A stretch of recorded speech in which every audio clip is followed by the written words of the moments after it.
You're probably thinking, how can the Goku we know turn evil? While it is a weird set of events that must happen to get him there, I do believe it is possible. So to get him to that point, we start this what if similar to Moscow X's what if of what if Goku won against Master Roshi. I only use that title as a reference for this one since it's the one that inspired me to make a what if Goku turned evil. Anyway, we begin at age 750 during the final round of the 21st World Martial Arts Tournament. On one side, we have Jackie Chun, and on the other we have Goku, with him still not recognizing that Jackie Chun is Master Roshi in disguise. Once the match begins, it goes very similar up until the very end of it. Everything in the battle is basically the same: the Kamehameha struggle, Goku becoming a great ape, then the full moon being destroyed by Jackie Chun, and with them leaping at each other for a final kick. The change comes when Goku does what he has done against many enemies and uses his teeth instead. This time, he bites Jackie Chun's foot instead of trying to kick him back. Afterwards, it still ends with them having to stand up and declare themselves the winner. This time around, Goku is the one to stand up first and declare himself the winner. This also obviously means that Jackie Chun / Master Roshi comes in second place this time around. Master Roshi's whole point of participating in this tournament was for Goku and Krillin to learn that there will always be someone stronger than them out there, which, since Goku won in his first tournament, he wouldn't learn this lesson in Master Roshi's. Roshi would be disappointed he didn't get to teach Goku this lesson, but things would go on as per usual after the tournament ended. Roshi treats them to dinner, then tells them he taught them all he could, so Goku decides to leave to search for the 4-star Dragon Ball as per usual. From there, things go the exact same, but there does start to be a change in Goku's personality. As the Red Ribbon Army saga goes on, he will get cockier after this victory of his, like against the likes of Major Metallotron. This will fuel his ego more and become like a snowball effect, with him continuing to get even cockier over time, to the point of thinking he can't lose. Though these victories become more enjoyable, they're also less rewarding and effective. Eventually, when the encounters with General Blue start, Goku would see him as a cheater since he doesn't want to face him in a direct battle. If he does somehow lose to General Blue, Goku would claim it didn't count since he wasn't playing by the rules. Though, this would mainly be to keep his honor and pride intact. Goku also wouldn't want to fight against someone if he thought it wasn't a fair fight. Though, Goku would still do everything he could to fight and win against strong opponents. However, the telekinesis of General Blue would be more of an annoyance to Goku. He would feel like he has to show him the error of his ways and that he should rely on other things besides cheating like he has been. As time goes on, he becomes even more self-righteous while also starting to think he is perfect, and that people could stand to learn things from him. This is obviously a slippery slope that Goku is starting to go down. Eventually, the time to face Mercenary Tao comes around, which would obviously be a test to this. Being defeated by the Mercenary would motivate him to get stronger to learn his secrets and why he is so strong. Goku is also angry they didn't win against Tao. Here is also where it starts to branch off from Masako's timeline. In this version, Goku would start to think the only reason Mercenary Tao defeated him was because of his Dodon Ray, and that he couldn't have won without it. This anger of Goku's also makes him a more difficult student for Korin to control since his pomposity would be troublesome. Though regardless of Goku's personality changing, he still would pass the Sacred Water test. However, he would be disappointed by the deception of Korin when he learns it was just tap water. Also, one night on Korin's tower he also attempts to copy the Dodon Ray. He should be able to do this, especially with how easily he copied the Kamehameha previously after only seeing it once. Goku's plan for this technique would be to use it to basically give Tao a taste of his own medicine. The fight with Mercenary Tao goes the same, up until the point that he attempts to use the Dodon Ray this time. Instead of Goku just catching it in his hands, he uses the Dodon Ray to counter it, since he learned how to copy it. At this point, Mercenary Tao would probably be realizing he can't win, but he would also start to be impressed by this kid's potential. Mainly, he'd be thinking of the money this kid could help him make if he joined his side. Now, if you think this is unlikely, there's two things to take into consideration. First, Mercenary Tao is all about the money, so using a potential cash cow like Goku is a no-brainer. Second, Mercenary Tao took advantage of Goku's innocence in the manga when he almost convinced Goku to forgive him, and I think he could do the same thing here. But this time around, he would also be trying to convince him to come train with him to become even stronger, so that he could use Goku to make himself more money. Goku would most likely agree to this, since he could take any chance he can to get stronger. However, Goku would only accept on the condition that he gets to finish collecting the Dragon Balls to revive Bora. Even though Tao was tasked with getting the Dragon Balls for the Red Ribbon Army, he'd have to reluctantly accept this if he wants to make use of Goku. He'd probably use the rationale that he could make more money from this kid in the future than what he's being paid by the Red Ribbon Army. Goku's victory against Tao would still assure himself that he's supposed to be undefeatable against all odds, that his first defeat against Tao was just a temporary setback. He'd also see this setback as something that led to him getting even stronger, though he'd also think that no one would need to know he was bested. Afterwards, when Goku takes off to go to the Red Ribbon HQ, Mercenary Tao would go along with him. Goku would most likely still destroy the helicopter, and once Commander Red orders the cameras to be turned on, they'd realize Mercenary Tao turned against him, since he's there with that Goku kid. The two of them working together would reach Commander Red even faster than Goku alone did. It's very likely they would take out Staff Officer Black before he even got in the robot suit. Before the army disbands, Mercenary Tao could see an opportunity here. What better way to make even more money than having a whole army to back you up? So, instead of just letting the army disband, he overthrows it and seizes power for himself. So, as a kind of a dumb idea, since people in the Red Ribbon Army can have code names, such as Dr. Gero's son Jibo having the codename Gold. Once Mercenary Tao becomes the commander of the Red Ribbon Army, I was going to give him a codename to go by as well to go with the color naming scheme. I looked at shades of pink for the color idea, since Tao wears pink, and I found one that starts with a T, which was Taffy. It's definitely not a name that fits Tao personality-wise, but that's what makes it seem even more like a joke thing that would be done in Dragon Ball. So, when communicating with the army, he goes under the codename of Commander Taffy. Mainly, he's just going to use the army to fulfill his duties as a mercenary, while Tao is training Goku. However, before the training can start, Goku has Mercenary Tao keep up his end of the bargain.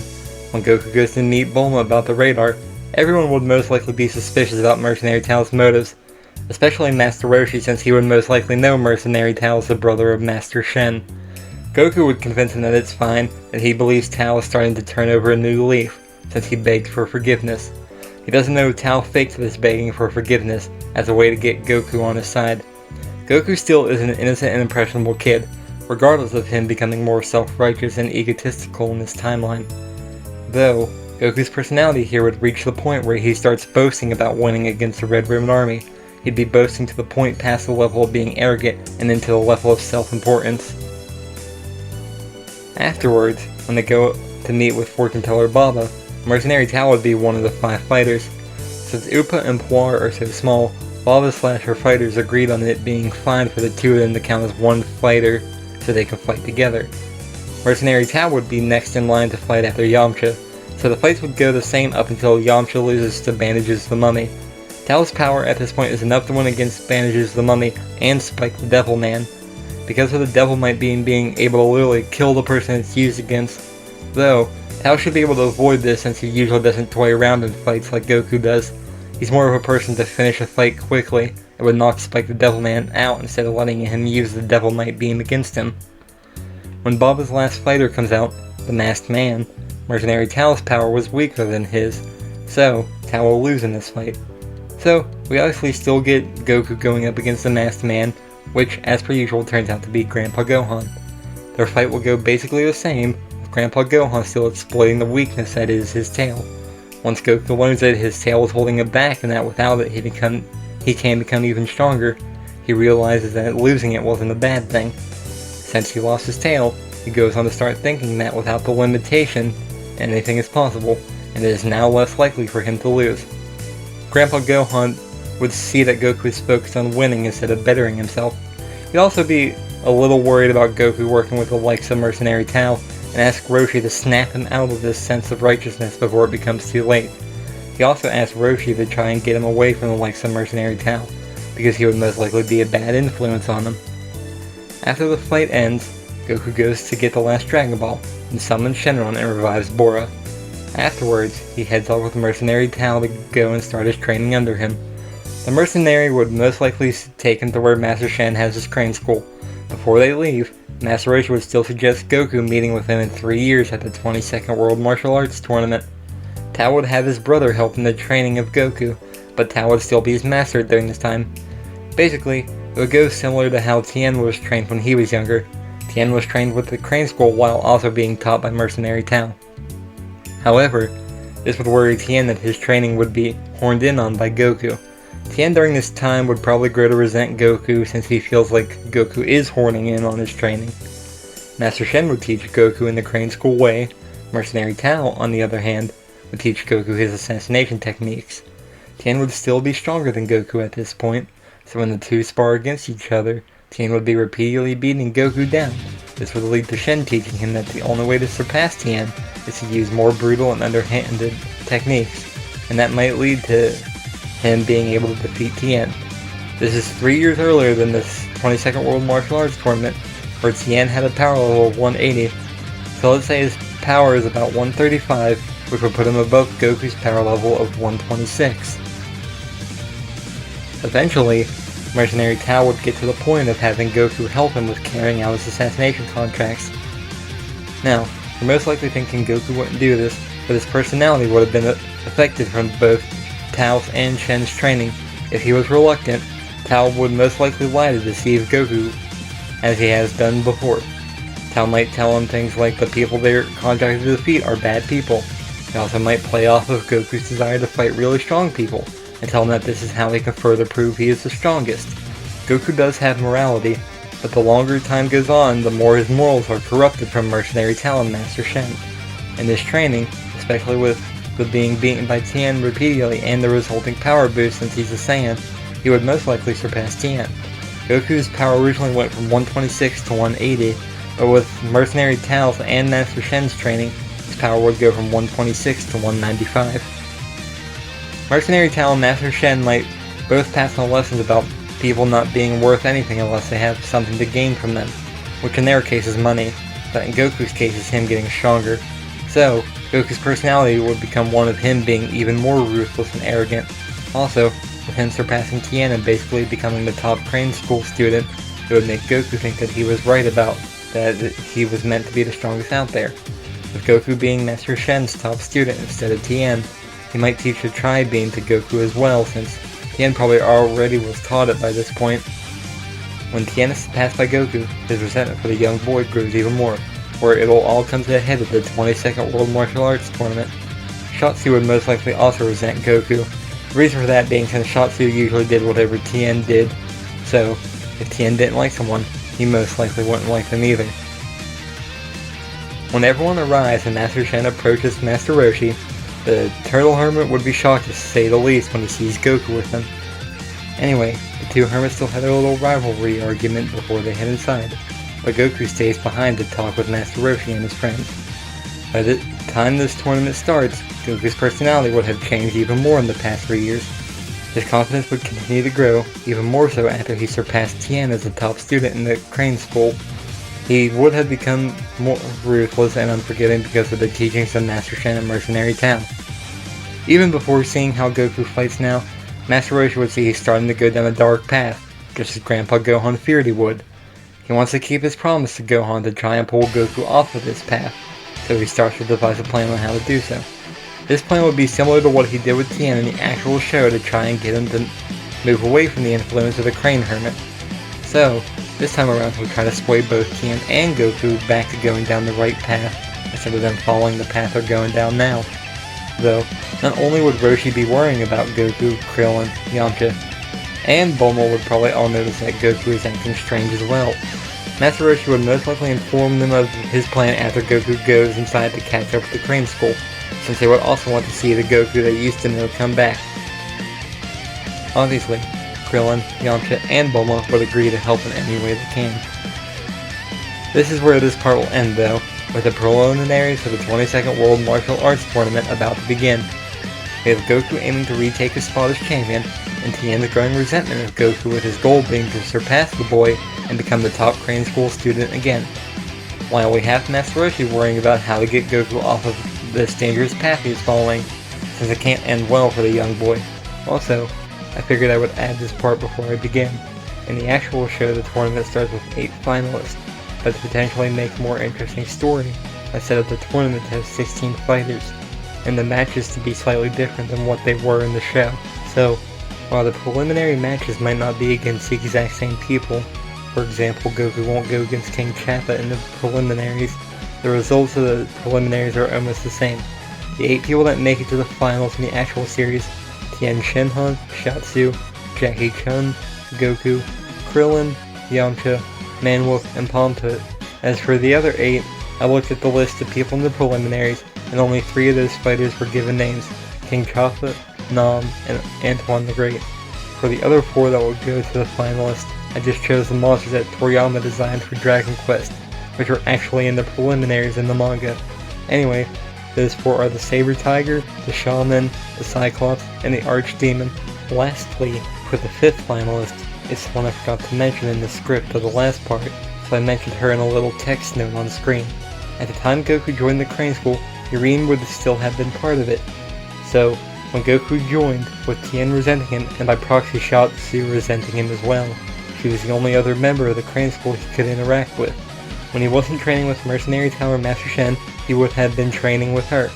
Over the 3 years, they would have developed a bond like the one between Goku and Krillin, where they have a friendly rivalry, though it's possible that as the two grow up and get closer, they might feel a little more for each other than just friendship. Think of it like they have a little bit of a childhood crush. Power-wise, because of both the training with Master Shen and with Goku, I would put her power halfway between Shatsu and Tien. Since her power levels are 60 and 180, halfway between the two would make her power level 120. After the preliminaries are over, and when they start drawing lots to see who will fight who, Tien still has Shatsu rig it for him. This time around, however, the fights aren't exactly set up the way they were. Tien sets it up so Goku will still have to face against his friends, to see if he can follow through on the teachings of the Crane School. If he can't, then that would serve Tien's purpose of showing to Master Shen that Goku isn't fit to be the star student at their school. Though if he does follow through with their teachings, Tien is still confident he can prove Goku isn't fit to be considered the best in the Crane School, since he thinks he would be able to beat him if they end up having a match against each other. The way I set up the match, to make the story more interesting, was so that Goku would eventually face everyone from the Turtle School, so Yamcha, Krillin, and Master Roshi/Jackie Chun, before going to the finals. Tien will still go against some of the major fighters in the tournament. I made sure he didn't go against the minor ones like the monsters I mentioned earlier. From there, I just used a random number generator to decide who to place the minor fighters against, so it was semi-randomly decided. So, the matches for the Octo-Finals are as finals. Match 1 is Pomput vs Tien Shinhan, Match 2 is Nam vs the Cyclops, Match 3 is Antoine the Great vs Yurine, Match 4 is King Chappa vs the Saber Tiger, Match 5 is the Shaman vs Jackie Chun, Match 6 is the Archdemon vs Manwolf, Match 7 is Shatsu vs Krillin, and Match 8 is Yamcha vs Goku. The first match of the Octo-Finals of the 22nd World Martial Arts Tournament is between Pomput and Tien Shinhan. Despite the slight differences in Tien's motives, it wouldn't really change how he fights to view the fighters. Pomput would still do his overly flashy entrance, which would still cause Tien to dismiss him as overly cocky. Pomput would probably still try to taunt his opponent about his punch being too fast for him to see, so obviously Tien would go to prove him wrong when the fight starts. Anyway, Pomput still puts on his little show of his punches, but here's where things change. Once Pomput goes to attack Tien, instead of just grabbing his arm and elbowing him like Goku did, Tien would still grab his arm. However, he would still show his brutal tactics like he did against Yamcha and break his arm right after he grabs it. This would most likely end up with him being unable to fight and taken to the hospital, much like Yamcha was. Seeing these tactics would probably worry the members of the Turtle School even more. In the case, that's what the Crane School taught Goku too. From there, the second match is between Nam and the Cyclops, but the Cyclops is a very minor fighter and doesn't really have a chance to win, so there isn't really a reason to get detailed with this fight, but Nam is a winner. The third match is between Antoine the Great and Yurine. The winner of the match would be Yurine, since her power would be far above Antoine the Great. In the fight, he most likely used techniques like the ones he used against Krillin, such as squeezing and crushing his opponent between his hands. Though, with Yurine having a slightly higher power level than Krillin, she would be able to get out of this a little easier than he did. Then, she would easily defeat Antoine the Great afterwards. The fourth match puts King Chappa against a minor fighter, which is the Saber Tiger. He'd most likely defeat him using the technique he is famous for, the 8-handed technique. The 5th match is another minor one as well, with the Shaman going against Jackie Chun, which they would obviously stand no chance against him. Finally, the last minor match, which is the 6th match of this round, is between the Archdemon and Man-Wolf. Again, since we haven't seen any of the things the Archdemon can do, it's likely Man-Wolf would win against him. The 7th match of the Octo Finals is between Shatsu and Krillin. The match between the two goes the exact same as it did in the manga, with Shatsu still getting hits in since he can fly. Once Shatsu starts using the Dodon Ray, Krillin still resorts to trying to use the Kamehameha, which almost knocks Shatsu out of the ring. However, he still ends up paralyzing Krillin with his telekinesis. Afterwards, Krillin still manages to distract Shatsu by asking him math problems, then knocks him out of the ring. This brings us to the 8th and final match of the Octo Finals, which is between Yamcha and Goku. At this point in time, Goku isn't completely evil and still considers the Z-Fighters his friends, so Goku would just see this as a friendly match at first. However, during the match, Yamcha would be trying to think of a way to help Goku turn back to the right path. So, he would try talking to him during the fight and try to convince him to leave the Crane School.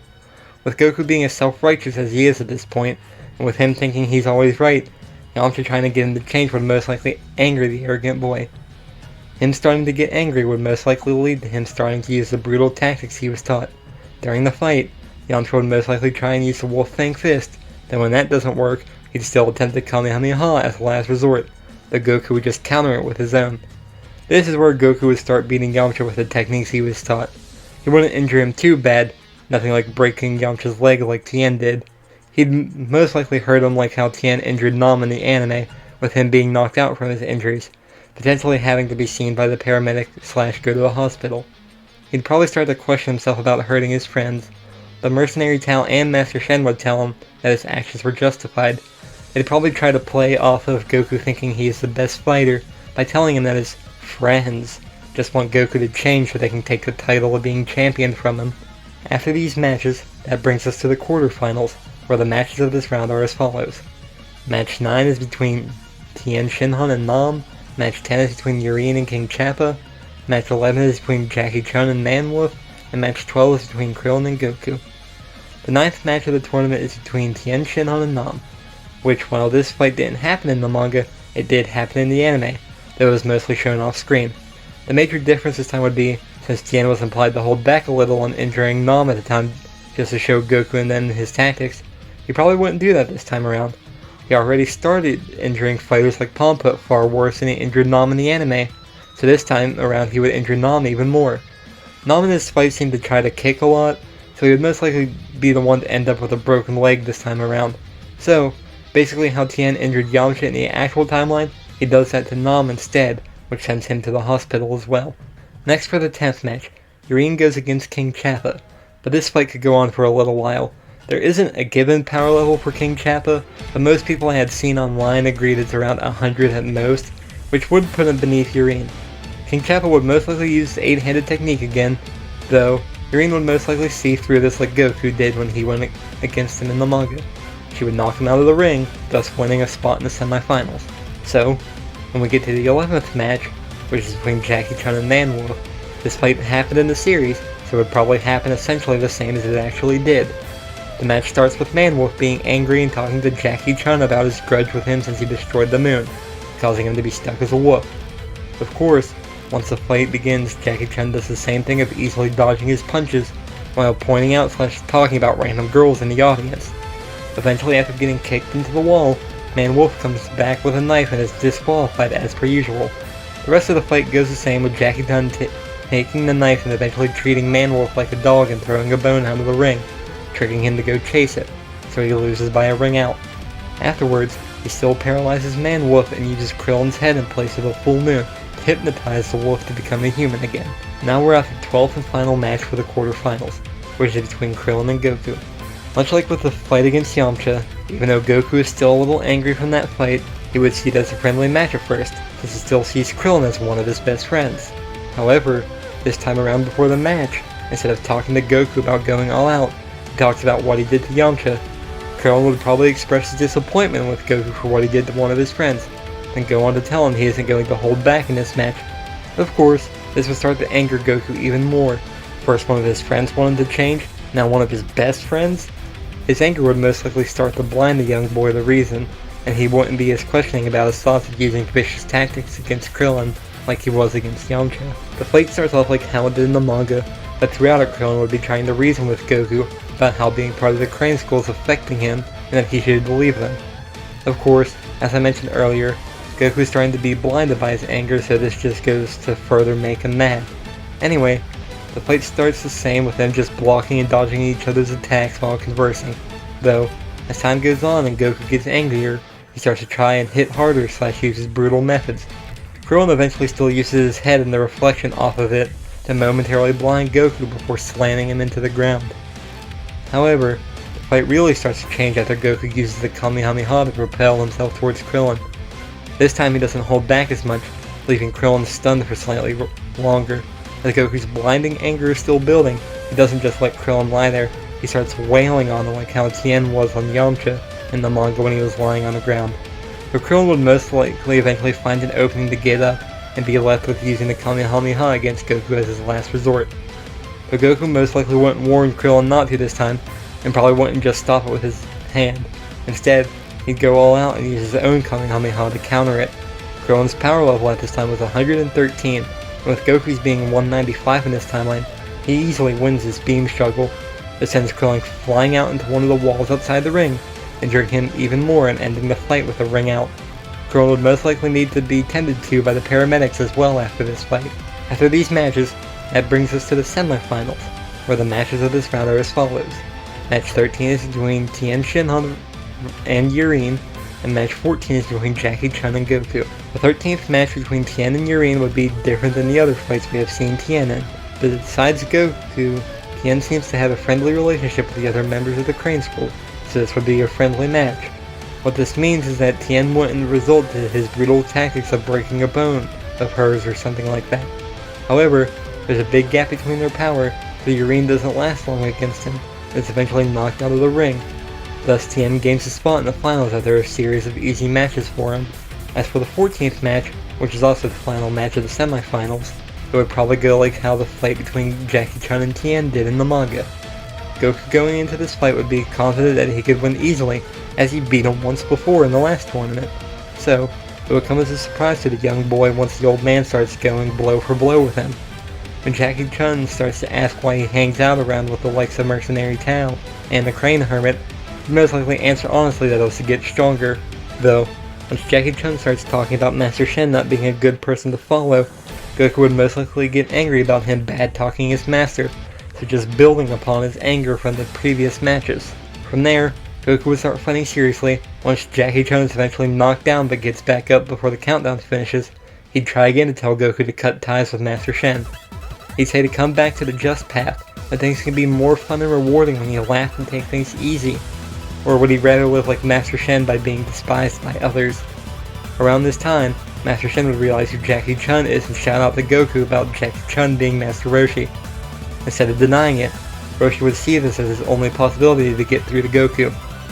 He takes off his disguise, revealing that he is, indeed, the Turtle Hermit.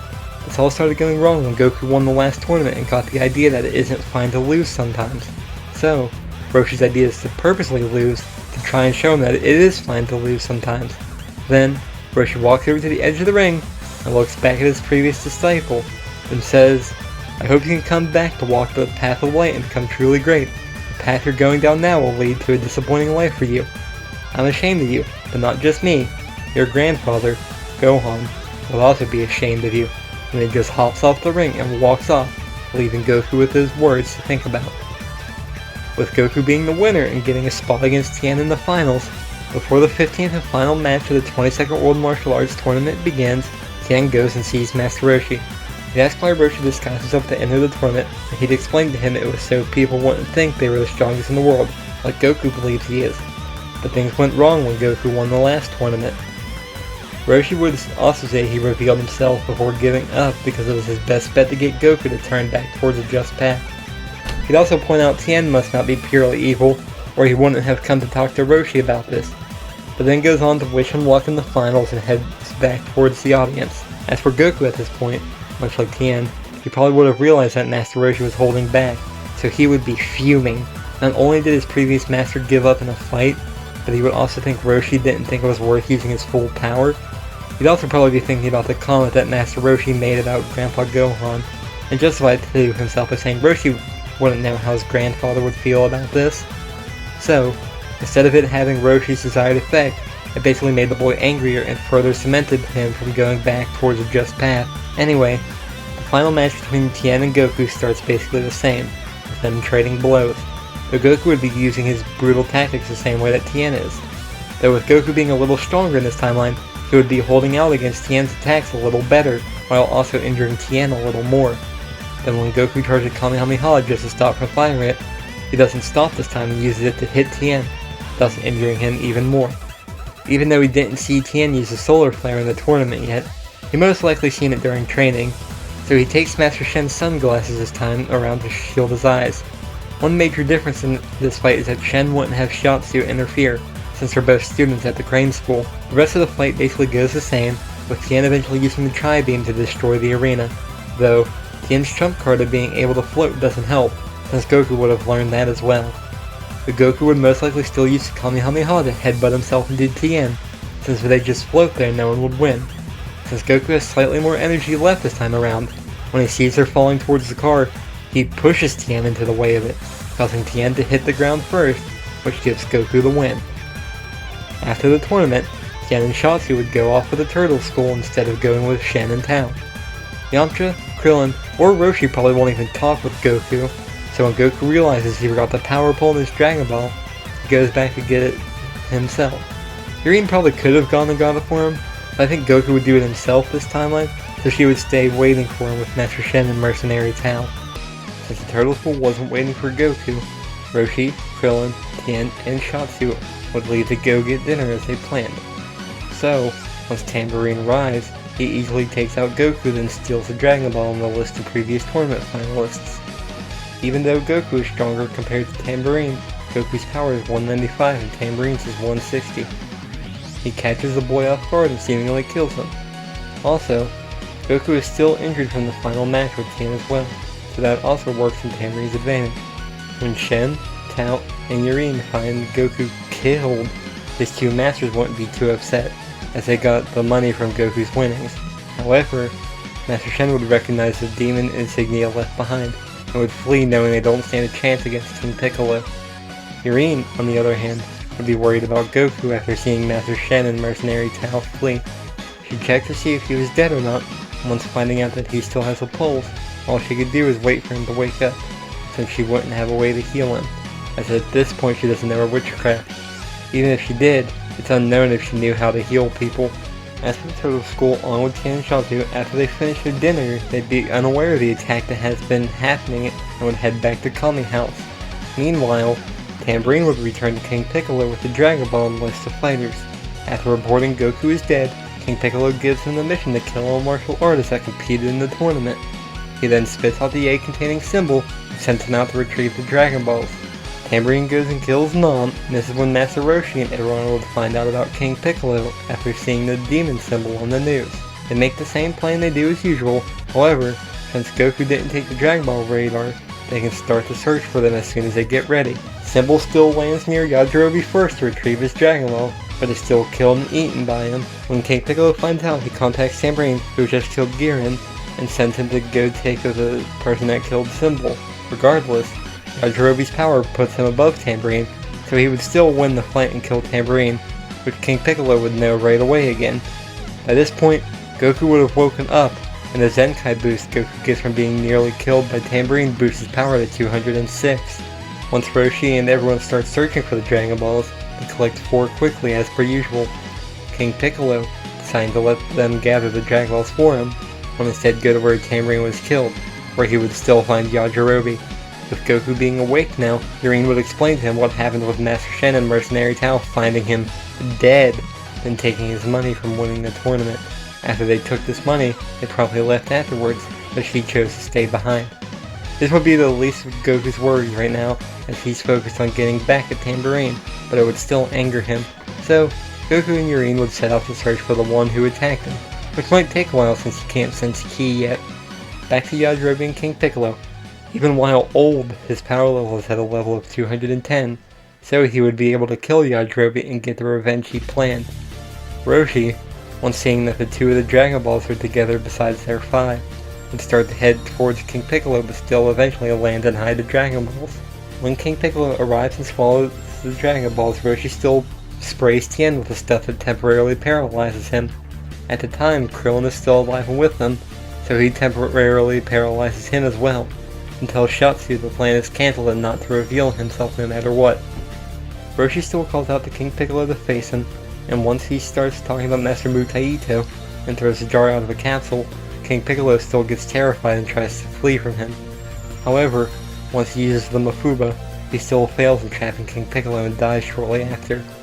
From there, King Piccolo uncovers the 5 Dragon Balls that Roshi hid, and he summons Shenron. Tien still makes the plan for Shatsu to ask Shenron to destroy King Piccolo, but he is swiftly killed by the Demon King before he could finish. Afterwards, King Piccolo would make his wish for eternal youth. Once the wish is granted, he still destroys Shenron so no further wishes could be made. Back with Goku, his loss against Tambourine would be his first real loss, no matter how he tries to justify it. This would anger him, but also potentially make him a little shaken. Regardless, when he sees that Shenron was summoned, he and Yurine rush off towards where they see the dragon, and land in front of the recently revitalized Demon King. Even with him receiving a Zenkai boost, he still hasn't gained his strength back since he didn't eat like he did in the manga. King Piccolo's power boosted to 230 after getting his youth restored, though at his full power his power level is 260.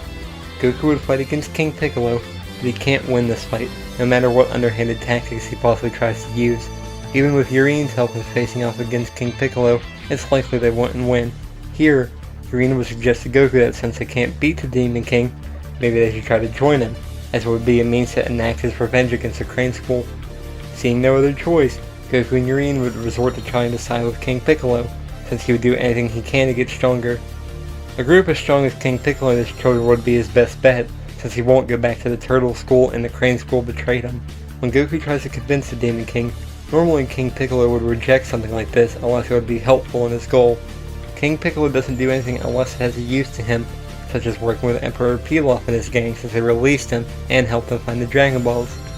For King Piccolo, it could be in his best interest to have the 2-time world champion and one of the semi-finalists who wants to join his side as fighters of his, since it would help achieve his goal of taking out all other martial artists.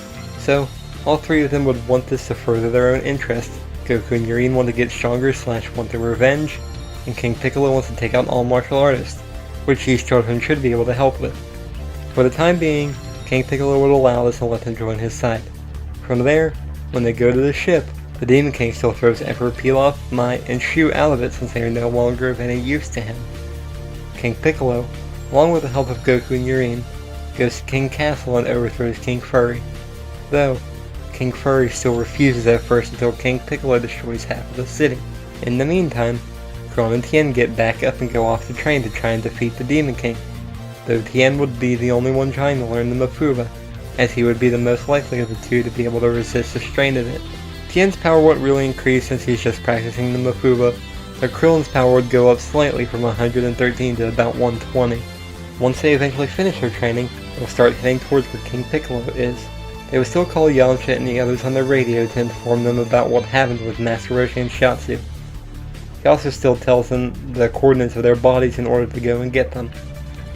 During this time, Yamcha and Bulma would notice King Piccolo making his announcement about being king on the television, and they would see Goku and Yurine in the background, so it wouldn't be hard to figure out that Goku is officially no longer on their side.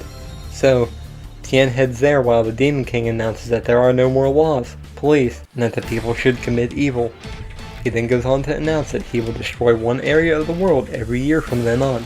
Afterwards, he goes on to invite anyone with problems to come see him themselves. The first one he draws is West City, but as he was about to go there with Goku and Yurine, Tien and Krillin arrive at King's Castle. Since it would be a 2-on-2, King Piccolo doesn't see a reason to spit the egg that contains Drum out. Since Goku now has a power of 206, he surpasses Tien even more than he did back in the tournament, while Yurine and Krillin would be tied when it comes to power level. Also, since Tien still broke the electric rice cooker during training to use the Mafuba, he can no longer rely on trying to seal King Piccolo. When we saw Tien getting beat down by Drum, the rematch between Goku and Tien would go the same way, since Tien didn't really increase power-wise since the tournament, unlike Goku. When King Piccolo orders Goku to crush Tien's heart, since Krillin is distracted fighting Urien, and Goku obviously isn't going to fly in and save him like he did in the manga, Goku does so, killing him. Meanwhile, with the heroes, Bulma, Launch, and Yamcha would head towards where Tien went while Oolong and the others go to get the bodies. Back to where Goku and the others are, he and Urien go on to fighting Krillin together. Since their powers were tied, she was struggling with him. This fight won't last long, especially with the two of them going after Krillin. He will be killed swiftly by the two of them. Goku has a technique now that is used for killing people swiftly, the Dodon Ray, so while Urien is distracting Krillin, he just shoots him through the heart with the Dodon Ray, killing him. From here, as the heroes that challenged them are dead, and they can't sense Ki yet, they don't know about Yamcha and them flying towards King's castle. So, King Piccolo decides to put Goku and Urien to use and sends them to go take out some of the martial artists Tambourine didn't kill, as he heads to destroy West City as he planned. Once Yamcha and everyone arrives, they would see the bodies of Krillin and Tien, so they would have to come up with a new plan. They instead sneakily get the bodies and book it back to Kami House, where they meet up with Oolong, who has the bodies of Master Roshi and Shatsu. While there, they get a surprise visitor inside Kami House, which is Kami. He would have been watching everything going on, and after seeing the heroes lose against King Piccolo and Goku, he wouldn't have a choice but to step in. Of course, this would be a shock to them at first, since they would confuse him with King Piccolo, but he would quickly explain who he is. He then says he has a plan to bring Shenron back and revive all the people killed by King Piccolo and his henchmen. He also mentions that he will train the heroes to try and defeat the Demon King, as someone needs to be able to take him down. This offer is also extended to Yamcha to come up to the lookout with him. Well, there not being any defenders left as of right now, he would agree so he could become stronger, though he'd agree on it only with the condition that Bulma and the others can come to the lookout as well, so that they are safe. Bulma during this time, after seeing the televised announcement, noticed that King Piccolo plans to destroy West City and would want to save her family. So, Kami would teleport her there to get her parents and come back before the city is destroyed. Then he teleports them all up to the lookout, where it will be a kind of sanctuary for the remnants of the Z Fighters. As for Goku and Urien, they go to find Master Shen and Mercenary Tao first to get their revenge.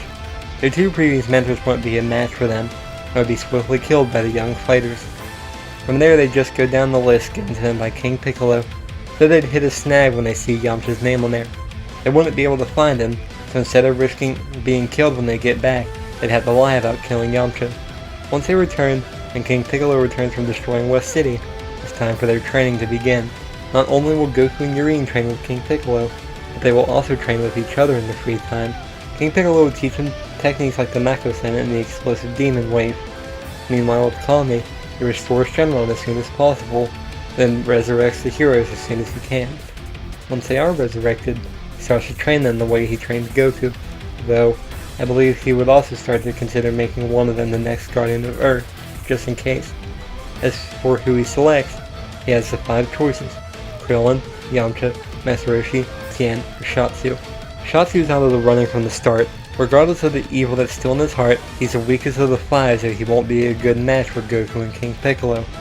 While Yamcha could be a good choice, his personality doesn't seem like a good fit with being Guardian, such as the cockiness he shows sometimes. Then as for Tien, he is a good option as well. He has the strength and his calmer personality fits, even if he still has evil in his heart as well. Though, Tien won't be chosen as there is a better option out there. This leaves both Master Roshi and Krillin, which are both great options. On one hand we have the old best friend of Goku, or we have the previous master of Goku. For Krillin, even if he isn't the strongest, his strength is nothing to laugh at. His personality is a good fit for the Guardians of Earth. He is generous, kind-hearted, and determined to help his friends when they're in danger, regardless of if he's outclassed, which would be a good fit for the Guardian since he would be determined to protect the Earth.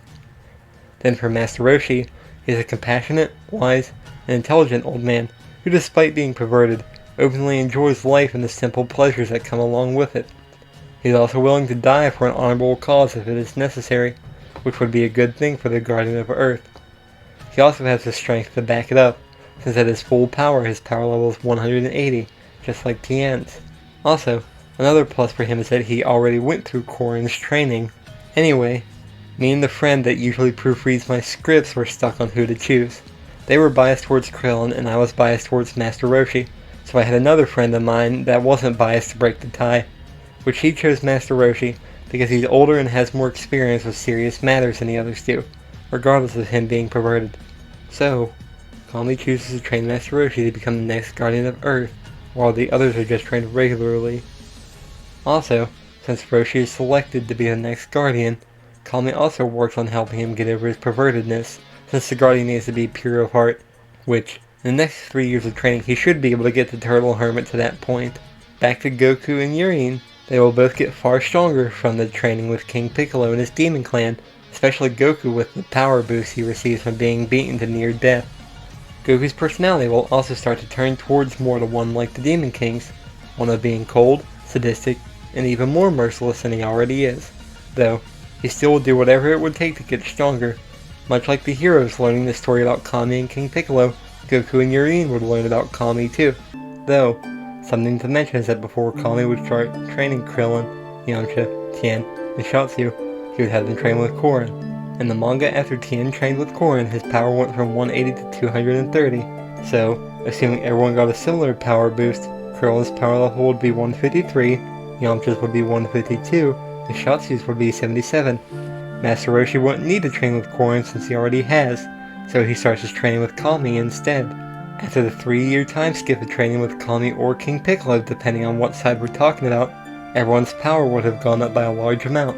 If they go up in a similar boost that Goku's did when he trained with Kami, Tien's power would be 271, Shatsu's would be 91, Krillin's would be 181, and Yamcha's would be 179. I believe Master Roshi's boost would be higher than the rest since he would have gone under more intense training to become the Guardian. So, with this intense training he surpasses Tien slightly, with his full power being 280. As for the other side, Goku would catch up quickly to King Piccolo in power because of his Zenkais, so after catching up to King Piccolo his power would become 260. Then, from the training with King Piccolo and Yurine in his free time, he would get a slightly higher boost than what he did from training with Kami, so this makes his power level 312. As for Yurine, her power would receive a sizable boost as well, and with her sparring with Goku constantly, her power would get close to Goku's, probably around 305. As for King Piccolo's power, he doesn't seem like the type to train, so his power wouldn't go up. This brings us to the 23rd World Martial Arts Tournament where the heroes, along with Kami under disguise, will show up. Once Goku, Yurine, and King Piccolo arrive, the members of the Turtle School won't go and talk to him, especially after what he did when he killed Tien and Krillin. King Piccolo would have been shocked to see these fighters back again, but he realizes Kami must have brought Shenron back and had them revived. Also, the rules of the tournament would be different now that King Piccolo is the King of Earth. He would have changed the rules to fit what he wants to do, which means killing the opponent is no longer banned in this tournament. Before the preliminaries begin, Chi-Chi would still approach Goku and probably get angry once he doesn't recognize her. Anyway, for these matches, they won't be exactly the same. For example, Goku won't go against King Choppa and Shatsu won't go against Cyborg Tao in the preliminaries. I did this to make the tournament slightly more interesting and set it up so there were 16 finalists again. Regardless, everyone passes through the preliminaries easily since it's basically just minor fighters they're going against. I'm not exactly sure how Yajirobe would have learned about the tournament, since Krillin and the others wouldn't have met him at Korin's tower to invite him, but I still included him as one of the fighters to fill the empty space. Also, Yajirobe's only alive in this timeline because King Piccolo killed him, so he would have been included in the wish to revive anyone killed by King Piccolo and his demon clan. Anyway, to have 16 fighters, I also had to include 2 of King Piccolo's children. Since we haven't seen them yet, one would be Drum, the other I had to make up, so I chose Ocarina as the name since it fits the instrument naming theme, and I like how that instrument sounds. As for the other fighters, they are Goku, Yurine, King Piccolo, Master Roshi, Tien, Shatsu, Krillin, Yamcha, Hiro, and Chi-Chi. Even though they didn't make it through the preliminaries in the anime or manga, King Choppa and Yajirobe are part of the finalists in this timeline. As for the last 2 fighters, they would have been revived when Kami wished for everyone killed by King Piccolo and his demon clan, which technically now includes Goku and Yurine, to be revived. Master Shan and Mercenary Tao would have been revived. Though, from the injuries they received from Goku and Yurine, they had to use the money Tao made as a mercenary and the money they took from Goku when he won the last tournament so that they both returned into cyborgs. Since this tournament is kinda completely different than the actual one, in the sense that it isn't building up to Goku fighting Piccolo, but Goku fighting Master Roshi instead, I actually went and drew lots to randomize the fights. So, after drawing lots, the matches of the Octo Finals are as follows. Match 1 is Goku vs. Chi-Chi, Match 2 is Yurine vs. King Chappa, Match 3 is Cyborg Shen vs. Hero, Match 4 is King Piccolo vs. Yajirobe, Match 5 is Shatsu vs. Ocarina, Match 6 is Cyborg Tao vs. Tien Shinhan, Match 7 is Krillin vs. Drum, Match 8 is Yamcha vs. Master Roshi. Also something to point out, Hero's name is only Hero in the anime, and in the manga it's Shen, but I was using Hero so it's not Shen vs. Shen in Match 3. The first match between Goku and Chi-Chi would be like how the fight in the manga went, though it wouldn't go exactly the same. When she finally tells him that he promised to marry her, she'd be disappointed after she hears what Goku had to say. As I mentioned in previous parts, Goku and Yurine had a kind of childhood crush on each other. Those feelings would have only grown even more during the last 3 years, and with them becoming teams, they would have started going steady at some point in the past years. So, he wouldn't really be interested in Chi-Chi and would turn this proposal of hers down. Afterwards, the fight would continue with her being angry and upset about Goku breaking his promise. So, she wouldn't hold back in attacking Goku, and he wouldn't hold back either. As it draws towards the end of the match, it's obvious he doesn't stand a chance to win, so King Piccolo orders him to kill her, and Goku obeys his command. The second match between Yurine and King Piccolo wouldn't last long since he is far weaker than the main characters by this time. However, at the end of the fight, King Piccolo would order her to kill him as well, so she would carry out his orders too. As for the third match between Cyborg Shen and Hero, the Cyborg upgrade would have made Shen stronger, as well just like it did to Tao. Mercenary Tao's power after getting upgraded went from 120 to 180. So, assuming Master Shen gets a similar boost, his power would also go to 180 since he had a power level of 120. Hero/Kami's power is 300, putting him far above Cyborg Shen, so Hero would be the winner. He'd act like how he did in the beginning of the fight with Yamcha, so he'll quickly knock Shen out of the ring after getting serious. The fourth match would be between King Piccolo and Yajirobe, to which Yajirobe would stand no chance. He would be quickly and ruthlessly killed by the Demon King after he realizes Yajirobe's attacks basically do nothing. Though, something to point out is that King Piccolo would be surprised that Yajirobe is alive, since he killed him before to avenge the children Yajirobe killed. Anyway, sadly, the fifth match wouldn't end well for Shatsu, as Ocarina's power level would be far higher than his, so they'd mercilessly kill him as well, which this would obviously upset and anger the heroes, as this is the second time Shatsu was killed, so he can no longer be revived. The sixth match is one that would last longer than the previous two, but it's still a one-sided fight. This fight is between Cyborg Tao and Tien, so it goes similar to how it did in the manga. Tien would easily dodge any attacks by Tao and easily land attacks on him as well, though when Tao eventually draws his weapon, he is still disqualified. Even though King Piccolo had other rules abolished, such as the rule about killing, he couldn't have cared less about the rule about weapons since he doesn't use them, so he'll let the tournament officials keep all their other rules in place. Tien still gets a scar on his chest and easily causes a Super Donon wave to be dissipated, then he knocks Tao out and carries him out of the ring. The seventh match would be between Krillin and Drum, but it would end quickly. Normally the heroes wouldn't kill people in these tournaments, but since it's one of the Demon Clan, Krillin would off Drum, probably by using the Kamehameha to vaporize him. It would be a close fight though, since the two are close to each other in power. This would probably anger King Piccolo, since Krillin just killed one of his children, that he'll wait till later to do something to Krillin in return. Afterwards, it brings us to the final match of this round, which is between Yamcha and Master Roshi. It would be a very friendly match, but after Roshi went through the training to become Guardian, he is far above Yamcha. However, Roshi would probably start slow and suppress his power, but eventually he would easily knock Yamcha out of the ring. This brings us to the quarterfinals, with the matches being as follows. Match 1 is between Goku and Yurine, Match 2 is between Hero and King Piccolo, Match 3 is between Ocarina and Tien Shinhan, and Match 4 is between Krillin and Master Roshi. The match between Goku and Yurine will be a very friendly match, especially now that they are going steady. However, they won't hold back against each other. However, before they actually start fighting, Yurine would make her own proposal about marriage to Goku. With them dating now, she would have gotten jealous from Chi-Chi's proposal, and so something like that can't happen again, she proposes as well. Goku would accept this one, however, since the feelings between the two are mutual. Anyway, to get to the fight, it would be a very long, drawn-out match, probably like the one between Goku and Krillin from the 22nd tournament in the manga, since their power is about equal to each other. They both would have learned the explosive demon wave from King Piccolo, so this match will end with a beam struggle between the two, with Goku just barely winning it and knocking Yuri out of the ring. Though for the second match between Hero and King Piccolo, it would be like the one between Hero and Piccolo Jr. When the match begins, Hero would read King Piccolo's mind like he did Piccolo Jr.'s, and find out he's thinking a similar thing, that he wants to take out Goku since, with his power being this high, he can be a threat to him retaining control of the world. This would be sort of a shock to Goku, but he wouldn't comment on it as of now. Once Hero starts to think to himself about not taking a human body, King Piccolo would realize who he is, that being Kami. Once Kami takes out the jar and does the Mofuba, King Piccolo would act terrified at first. Though, once it reaches him, he should be able to reverse it like Piccolo Jr. did in the manga. Before he is sealed, he gives the human body back, and it is sealed into the jar. Even though King Piccolo is weaker than Kami, this should work, as we've seen Master Roshi seal people with the Mofuba that were above him in power. Afterwards, when Hero is lying unconscious on the ring, King Piccolo would walk over and kill him, and he swallows the jar with Kami inside of it right after. This brings us to the third match between Ocarina and Tien Shinhan, which is very short and one-sided.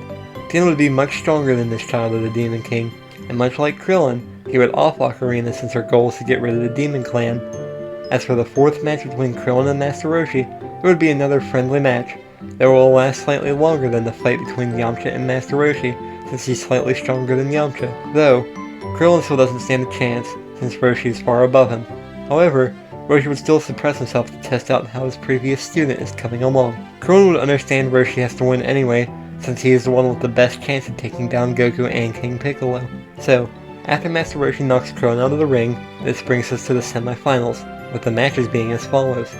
Match 1 is between Goku and King Piccolo, and match 2 is between Tien Shinhan and Master Roshi. The first match of the semi-finals would sort of be a close match, and this match wouldn't be anything like when these two fought in the manga. Goku is far above him in power now, so he would be able to defeat the Demon King easily. Also, after learning about King Piccolo's thoughts to betray him, Goku wouldn't spare his life. He'd use the explosive demon wave to blast a hole through his chest. Though, before he can die, he would still spit out the egg with Piccolo Jr. in it. Though, with him spitting the egg out, the jar Kami is in would be spat out too, which Goku would jump up to catch, as not to risk Kami being released. As for the second match, again it's another friendly match between Tien Shinhan and Master Roshi. Tien is extremely close to Master Roshi in power, so it's going to be a close fight, which Master Roshi is excited for, since he gets to see how Tien has progressed since turning over a new leaf. Even though they are close in power, Roshi will still be the winner. Neither will go to their full power, as Tien would understand Roshi would need to not be tired out before facing off against Goku. Though they would still have a good match, before Tien eventually leaves the ring on purpose. So, this brings us up to the finals, which obviously only has one match, and is between Goku and Master Roshi. This match would basically be a rematch of what started this all. Since the Master Roshi only won against Goku in the 21st tournament, none of this would have happened. So, Roshi would kind of see this as his chance to take responsibility for what he caused, and that it is his only chance to save the Earth from Goku. When the fight does start, they would basically be going blow for blow as they start small, but as they start to get more serious and use more of their power, since Goku is stronger, he would start to get more hits in than what Roshi will. So, Roshi can't rely on strength alone, and would need to rely on his wisdom and techniques for this fight. When Roshi starts to go fast enough that he seemingly disappears, Goku would still be able to tell where he is and would knock him away. Though, like Goku did to Piccolo, he would seemingly teleport behind him before knocking Goku into the air. When Goku launches his explosive demon wave to try and destroy the ring, Roshi would use his Super Kamehameha to counter it. From this beam struggle, with Goku having the higher power, he would most likely win it. Roshi wouldn't have a choice but to take the blunt of it, so the arena isn't destroyed and spectators aren't hurt. Also, something to mention for this fight is that Goku wouldn't have the jar on him / inside him like Piccolo did, as he gave it to Yuri, so eventually Roshi wouldn't be able to get it from him to free Kami. Anyway, after the beam struggle, as they keep going blow for blow, Roshi's stamina would be starting to drop more than Goku's, since he took the brunt of the explosive demon wave. Even though Roshi basically just used the Kamehameha, he would figure the Mofuba wouldn't work, as Goku would probably reverse it like King Piccolo did to Kami's. he would settle on using the greatest Kamehameha, like he used in the Tournament of Power in the anime, at the risk of his life. So, he powers up into his buff form and charges it. Goku with his cockiness wouldn't think much of it, it just stands there to let it happen. As he lets it go and it hits Roshi, Goku is nowhere to be seen, and Roshi falls over, dead from his final Kamehameha. As the smoke clears, everyone would be looking around to see if this worked in defeating Goku once and for all or not. Unfortunately, for the heroes, they notice movement under some of the rubble, as Goku is able to stand, but just barely. Even though Goku is weakened, the hero's power level still wouldn't match up against Urine's, so their only choice would be to flee for now. From there, since Korin obviously wouldn't give him senzu beans, it would take time for him to heal. After he does heal, he definitely would have gotten a Zenkai boost from his injuries. Seeing how Goku was beaten to near death like he was in the Saiyan saga, I'll say he got a similar boost after the fight with Vegeta, which, according to the Movie 6 pamphlet, his power went from either 8,000 or 9,000, depending on if you're following the manga or anime, to 10,000. So, with a similar boost to that, his new power becomes 390. This would normally bring us to the 5-year time skip up to Raditz, but since Piccolo Jr.'s egg was still spit out, I'm going to make the time skip a 3-year one instead, which means it would be age 759. Normally, the 24th World Martial Arts Tournament doesn't happen until age 767, but since the arena wasn't destroyed and more people aren't coming to the tournaments, there isn't a reason to build a bigger arena. Thus, there isn't a reason to postpone the tournaments. Also, since Goku would have taken King Piccolo's spot as King of Earth, he'd ensure the tournaments still go on, so he can keep his title of champion and still fight strong fighters. Though, since Goku likes to fight strong fighters, he would have stopped destroying areas every year like King Piccolo did, so there's more people that can potentially become strong fighters. In the next 3 years, Goku and Urine would have gotten married and had their first child around the same time Gohan was born. I wasn't sure whether to make their child a son or a daughter, so I flipped the coin, and it came up as a son. For the name of their son, since Urine's name comes from Yulin Chi, which is Chinese fried chicken, I looked at Chinese food to find a name. The name I come up with was Xiaoji, which is just part of the Chinese word for fuely roast chicken. I tried to draw them, but that art turned out terrible in my opinion, so from now on I'm just going to use Gohan as a placeholder for them. As for the personality of their child, it wouldn't be anything like the personality of Gohan or Goten. He'd probably be devoted similar to how Urine is, but also probably get some of the personality traits that Goku got after a while, like the arrogance or ruthless nature. Unlike Gohan, Xiaoji would train, since Urine wouldn't mind him training with Goku, unlike how Chi-Chi didn't want Gohan to train. So, when age 759 comes around, Goku and Urine would be going to fight in the 24th World Martial Arts Tournament. Xiaoji would be there to watch the fight, but at this point he wouldn't be ready to participate in fights like this, since he's only 2. At this tournament, Piccolo Jr. would also show up, with him wanting to get revenge on Goku and Urine. This doesn't mean he's good though, as he still wants to conquer the Earth for himself. So, his plan would be to defeat Goku and his family, and take back his rightful throne as the Demon King. The remnants of the heroes, which are Tien, Krillin, and Yamcha, would also be at the tournament, just as a last-ditch effort to try and take both Goku and Piccolo Jr. down once and for all. Master Roshi and Shotzi wouldn't be there for the reasons that they couldn't be revived anymore, and they don't know about the Namekian Dragon Balls. As for the last 2 fighters, I don't have anyone specific in mind for it, since this tournament never happened at this point in time. We don't know what other fighters would have been alive to join it, so I'll just call them Fighter Number 1 and Fighter Number 2. Also, I won't get into the power of the fighters until it comes to their fight. Also, since we've never seen this tournament, I actually have a good reason to completely randomize the fights instead of just, it'll make a cool story. Anyway, the fights for the quarterfinals of the tournaments will be as follows. Match 1 is between Urine and Yamcha, Match 2 is between Goku and Krillin, Match 3 is between Tien Shinhan and Fighter Number 2, and Match 4 is between Fighter Number 1 and Piccolo Jr. So, for figuring out how strong Urine got, she would have had to have taken time off for training while Xiaoji was born, for obvious reasons. Though, besides the time they took off, she and Goku would have been training harder than Goku did in the 5-year time skip before Raditz. They would only be training harder because this version of Goku would keep training to keep up the image of him being the best fighter. Also, as much as he hates to admit it, the last fight was closer than he expected it to be, since he almost died. So, he trains harder so it can't happen again. Anyway, With him training harder but also taking her time off because of the pregnancy into consideration, I'll say her power goes up with a similar boost to what Goku's did in the 5-year time skip.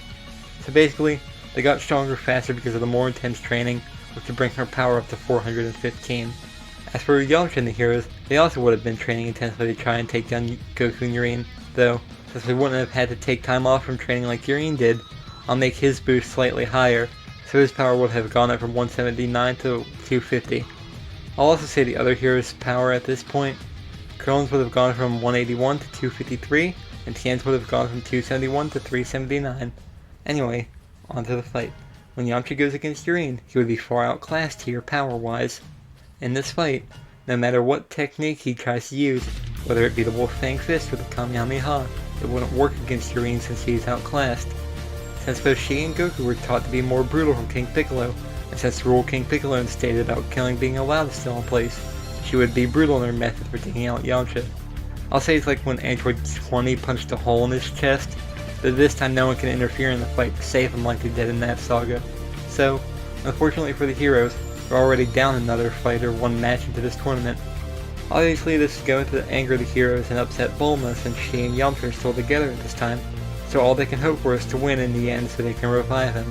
This brings us to the second match between Goku and Krillin, which obviously wouldn't be a friendly match like the ones they've had against each other in the manga. With the intense training in the past 3 years, his power would have gone from 390 to 546, which, unfortunately for Krillin, means Goku's over twice as strong as his old best friend. So, this fight would be a losing battle for Krillin from the start, but he would give it his all regardless. Goku in this fight would be brutal and relentless when attacking Krillin, barely giving him time to counterattack. This fight would go on like this for a while until he eventually gets bored of this fight since Krillin would be no match for him. When he does eventually decide to kill him, he would use some brutal method, though I'm not good with coming up with brutal methods like that, so I'll just say something like how Tambourine killed Krillin. Again, this is another unfortunate thing for the heroes since in the first round they already lost 2 of the people on their side. Basically, their outlook for being able to win this is getting bleak, since Tien would most likely realize he'll be outclassed against either Urien or Goku if he makes it that far. Speaking of Tien, his match is up next against the unknown fighter number 2 I mentioned earlier. Since some relatively unknown and weak fighter, there isn't a reason to go into detail with this fight. Tien would win just by easily knocking this guy out of the ring. The same can be said for the next fight between fighter number 1 and Piccolo Jr., since there isn't much of a reason to go into detail with it. Though, since killing is allowed in his reincarnation of King Piccolo, the fight would most likely end with him killing off the relatively unknown fighter. So, this brings us up to the semifinals of the tournament, with the matches being as follows. Match 5 is between Urien and Goku, and Match 6 is between Tien and Piccolo Jr. Since they are husband and wife, this match would be a very friendly one, though that doesn't mean the 2 of them will hold back against each other, though when the fight starts, they would start slow, just trading blow for blow with each other. It'd power up slowly over time until Urien reaches her full power, so Goku would stop powering up around that level as well. Since he stopped powering up to match with their level, they would go blow for a while, potentially even having a beam struggle with the explosive demon wave to end off the match. Obviously, Goku would win this beam struggle, thus knocking Urien out of the ring, thus earning him a spot in the finals. Since I didn't go into Piccolo's power for his last match, I will for this one. Since he was reincarnation in King Piccolo, he'd probably have an idea of how strong Goku is. So during the last 3 years he would have caught up to Goku in power, also bringing his power to 546. So when he fights against Tien, he wouldn't stand a chance against the reincarnated Demon King. He'd try to use a technique where he'd divide himself into 4 like he did against Goku in the 23rd World Martial Arts Tournament in the anime. While it would work briefly, Piccolo would eventually catch on to it and notice that each copy is only 1/4 as strong as Tien. So, he would take each one out one by one, though when he gets to the real Tien, he would likely kill him. Since if he doesn't, and if Piccolo wins against Goku, Tien could still go off and train, potentially becoming a threat in the future, so he kills him instead. This basically leaves the heroes hopeless, since the only one of them left is Bulma, and she isn't a fighter. She'd most likely flee to try and come up with a plan to take down Goku. We might see her later, but as of right now she's going to flee so she isn't killed too. This brings us to the finals, with the 7th and final match being between Goku and Piccolo Jr. This fight would be like their actual fight from the manga, with Goku being much more brutal in his fighting methods this time around. Anyway, since their power levels are equal, the fight just starts off with him going blow for blow this time around. Piccolo would still stretch his arm out to try and grab Goku, though he throws him up into the air. While he is recovering, Goku jumps after him, just gets shot down into the ring with multiple blasts from Piccolo. Though instead of faking being down like Goku did in the manga, he'd just go right back to rushing at Piccolo. They start going blow for blow again, but eventually after Goku does his little trick of disappearing behind Piccolo and hitting him into the sky, Piccolo still gets to the point where he charges a blast to destroy the ring. This time, Goku won't be worried about the people in the stands getting hurt, except Yurien and Shaoji, so he'd tell them to run, and once they do, instead of diverting the blast, he moves out of the way of it, thus letting it hit the stands, destroying them and killing the public. The tournament announcer and other staff most likely would have been killed in this too, so the tournament is technically over, but the fight continues nonetheless. Afterwards, they still have their beam struggle between the exploding demon wave and the super Kamehameha, Goku's beam overpowering Piccolo and hitting him dead on. Though, Piccolo still survives his blast, but he's a little worse for wear after it. This would anger Piccolo and he'd turn into his giant form as per usual. The fight would go basically the same with Goku flipping him over and then taunting him, which causes Piccolo to make himself grow even taller. Though, eventually he realized he was doing worse at that height and shrink back to normal size. Again, they'd go blow for blow with each other for a while, but the longer it goes on, the more both their stamina starts to drop. With Piccolo's anger boiling over, he'd still be able to cause Piccolo to hit himself with his own blast that was following Goku wherever he went. Piccolo, being even more angry now, would resort to using the hyper-explosive demon wave to try and take out Goku. Though, as usual and to his surprise, Goku survives his blast after blocking it. From there, he resorts to using his meteor combination and the Super Kamehameha to weaken the reincarnated Demon King even more. So, when Piccolo was lying within the crater, Goku could then follow through on his plan. He would know he couldn't kill Piccolo, since that would kill Kami, and would stop them from being able to use the Dragon Balls if they ever needed them. So, Goku would try and steal him with the Mafuba/Evil Containment Wave. You'd probably be thinking how Goku knows this move, but we've seen Goku copy moves before after only witnessing them once. Also, if Kano was able to learn it just by watching it be used and practicing it, Goku could most likely do the same. So, instead of giving Piccolo the chance to get back at him like he did in the manga, he starts using the Mafuba to steal him away. Since Piccolo would be highly weakened at this point, this would work, and he'd be sealed away in the jar just like Kami was. With the announcer and staff being dead, there's no one to declare the winner, so Goku would probably declare himself the winner of what's going to be the last tournament. Afterwards, he and his family would go back to their home, because the heroes are dead and Bulma fled. There isn't anyone there that they have to worry about getting in their way. Once returning to King's Castle, they hide the jar containing Piccolo away with the one containing Kami. From here, the future of Earth would be a bleak one, as no one on the planet is around to get in his way. However, there's still more to explore with the story, as unbeknownst to them in 2 years' time a mysterious warrior will be arriving from outer space, but with Goku's personality being how it is in this timeline, he isn't going to stop training intensely just because it's a time of peace. He's got to ensure he's still the strongest in his timeline somehow. Yurien would still train with him too when she isn't taking care of Shaoji, which, once he gets old enough, they both would start to train their son as well.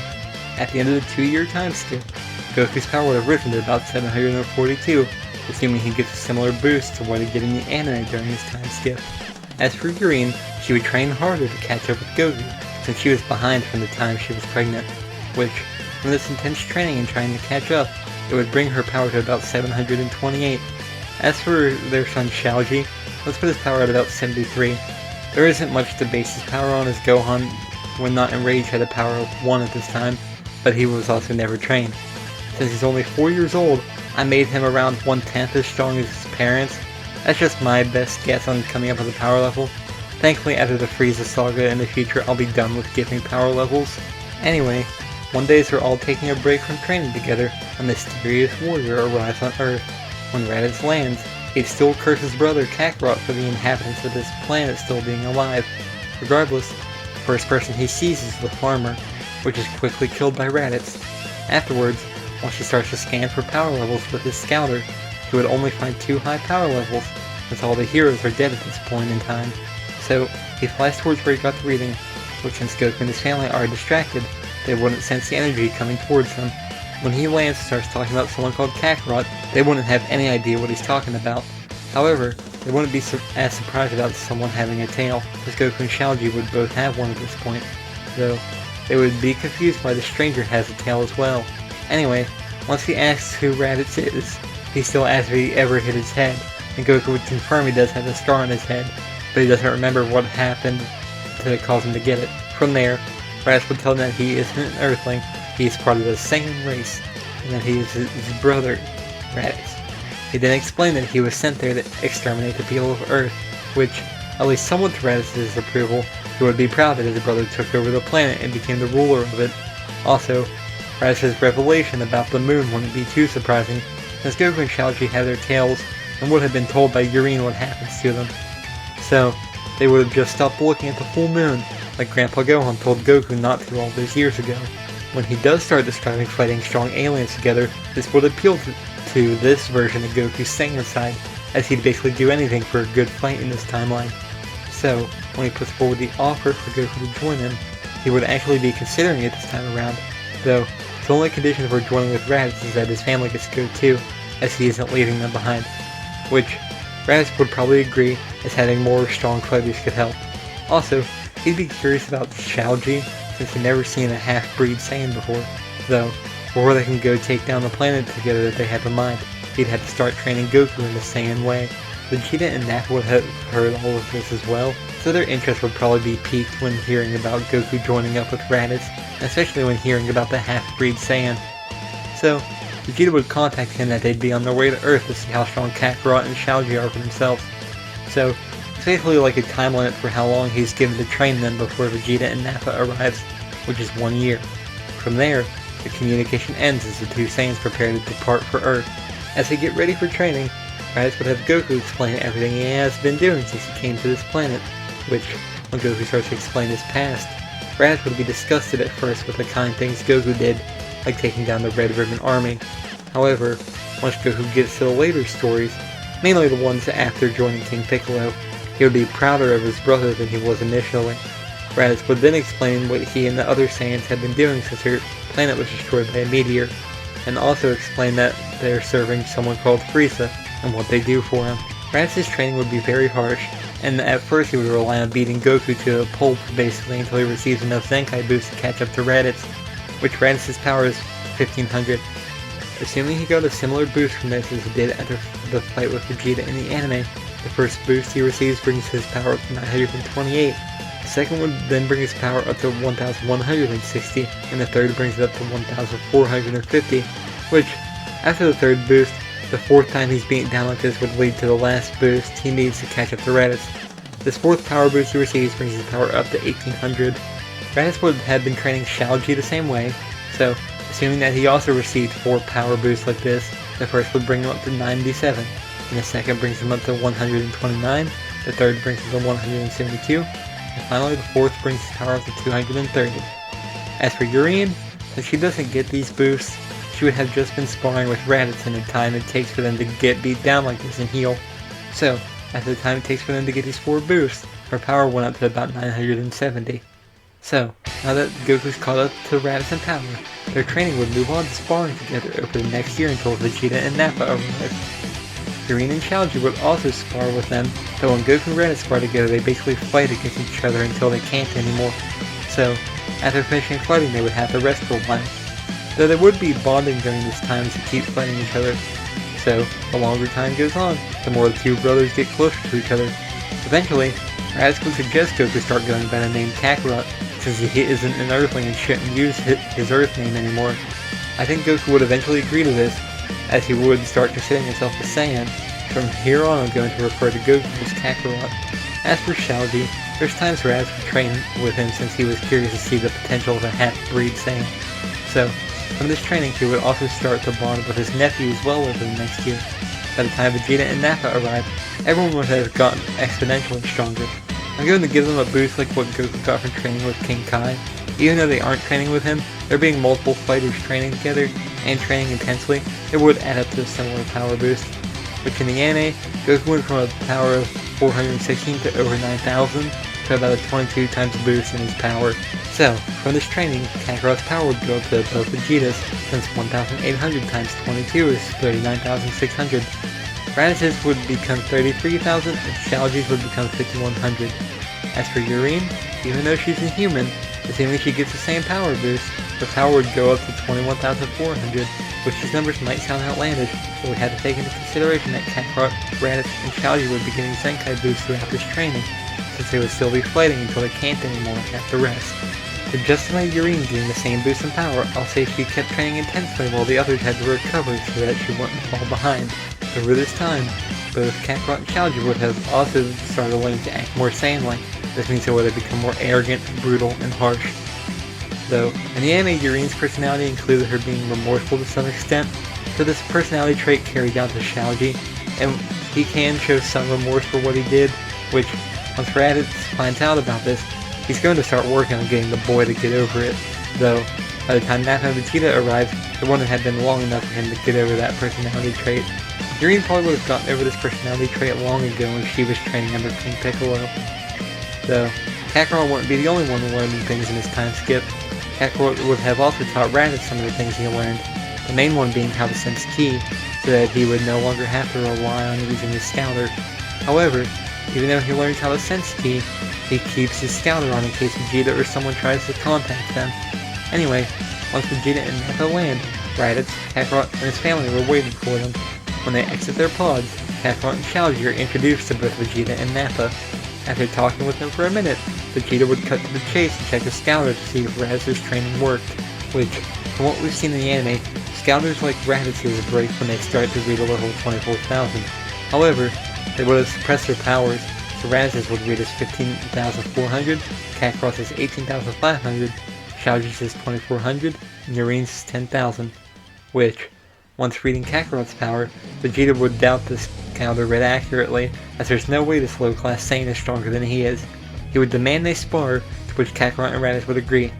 Nappa would want to fight first, and Raditz would want to go first as well, in order to try and get back for everything he was put through for being a weakling. Going into the fight, Nappa would be cocky since he believes the reading was just a false reading. However, once he starts to try and hit Raditz, none of his hits would land as he would be dodging them all. Even once Nappa powers up to his full power of 7,500, he can't land a hit on Raditz. From there, Raditz would just start to pummel Nappa, and the brute couldn't do anything about it. This fight would basically go on until Nappa wouldn't be able to continue fighting. During that fight, Raditz wouldn't have needed to go to his full power, so when Vegeta comes to fight Raditz after Nappa can't, he's cocky he'll beat Raditz easily. Once the fight starts, Raditz doesn't power up yet, and they're almost going blow for blow when he's suppressed, though he's a little behind in power. So, as the fight drags on, he powers up slowly until he matches Vegeta's level, so they are going blow for blow evenly. Then after a while that he would start to power up to his full power, and Vegeta being Vegeta would let him. However, he would be shocked once he starts reading Raditz's power on his scouter, though once the reading reaches about 24,000 the scouter explodes, but Raditz was still powering up at that point. After he finishes powering up, Vegeta still tries to brush it off as a false reading. Thought quickly flies out the window, especially once he starts getting pummeled by Raditz pretty fast. He wouldn't even get a second to throw in a punch, but even if he did, Raditz would be able to easily dodge it. Some of the things Vegeta resorted to in the fight in the manga won't work here, such as Vegeta's Power Ball. Since all the Saiyans there have their tails, Raditz would also turn into a Great Ape. So, he would be getting beat down even more as a Great Ape. So it would be a waste of time. So basically, this fight goes on until Vegeta also gets to the point he can't fight any longer, just like Nappa. Raditz would be gloating because of his victory, which would just anger the prince, but there isn't anything he can do about it. However, one plus for the Saiyans is that after they recover they would get a Zenkai boost from the pummeling they received. Assuming they receive a similar boost to the one Vegeta did from the fight against Goku in the manga, his power goes from 18,000 to 24,000. As for Nappa, his would go from 7,500 to 10,000, though, unfortunately for them, they're still weaker than Kakarot, Raditz, and Yurine. Anyway, after they eventually recover completely, it would be time for them to have a discussion. However, before starting, Vegeta and Nappa would take their scouters off and put them far away, so no one can listen in. They would then start discussing with Kakarot and his family their plan for trying to take down Frieza, since they no longer want to be under the tyrant, though, as Vegeta would mention, at their current power they probably wouldn't be a match for him, so they would have to train a lot more. So, they won't try to overthrow him right away, but they will start planning for their insurrection, where they're in the process of discussing their plan to take down the Galactic Tyrant. Their plan would mainly be to start training even harder, as they don't stand a chance against Frieza as he is now. Though, while training in their free time, they would still be conquering planets for Frieza. After a while, he would start to suspect something is happening. but he suspects the opposite of what it actually is. Since the Saiyans are coming back defeated far more often than usual, he suspects that the Saiyans are getting weaker, so he's slightly less wary than he normally is about the Saiyan warriors. Also, during Kakarot and Xiaoji's training, the Saiyans will start teaching them how to control the Grade 8 form since they don't know how. This will take them a while to master, but by the time they decide to try and overthrow Frieza, they will have it mastered. Kakarot will also have taught Vegeta and Nappa how to sense Ki, so they don't have to rely on the Scouters. However, they keep their Scouters so Frieza isn't suspicious and just takes them off to put them somewhere else when they're discussing their plan of insurrection. By the time they decide to put their plan into action, each of them will have gotten multiple Zenkai boosts at this point in time. To get Kakarot to the level he was when he was on Namek, he would need to have gotten about 3 of these boosts, so that's the number of boosts each of them will have gotten each time, with the boost being about 1.4 times each time they received it.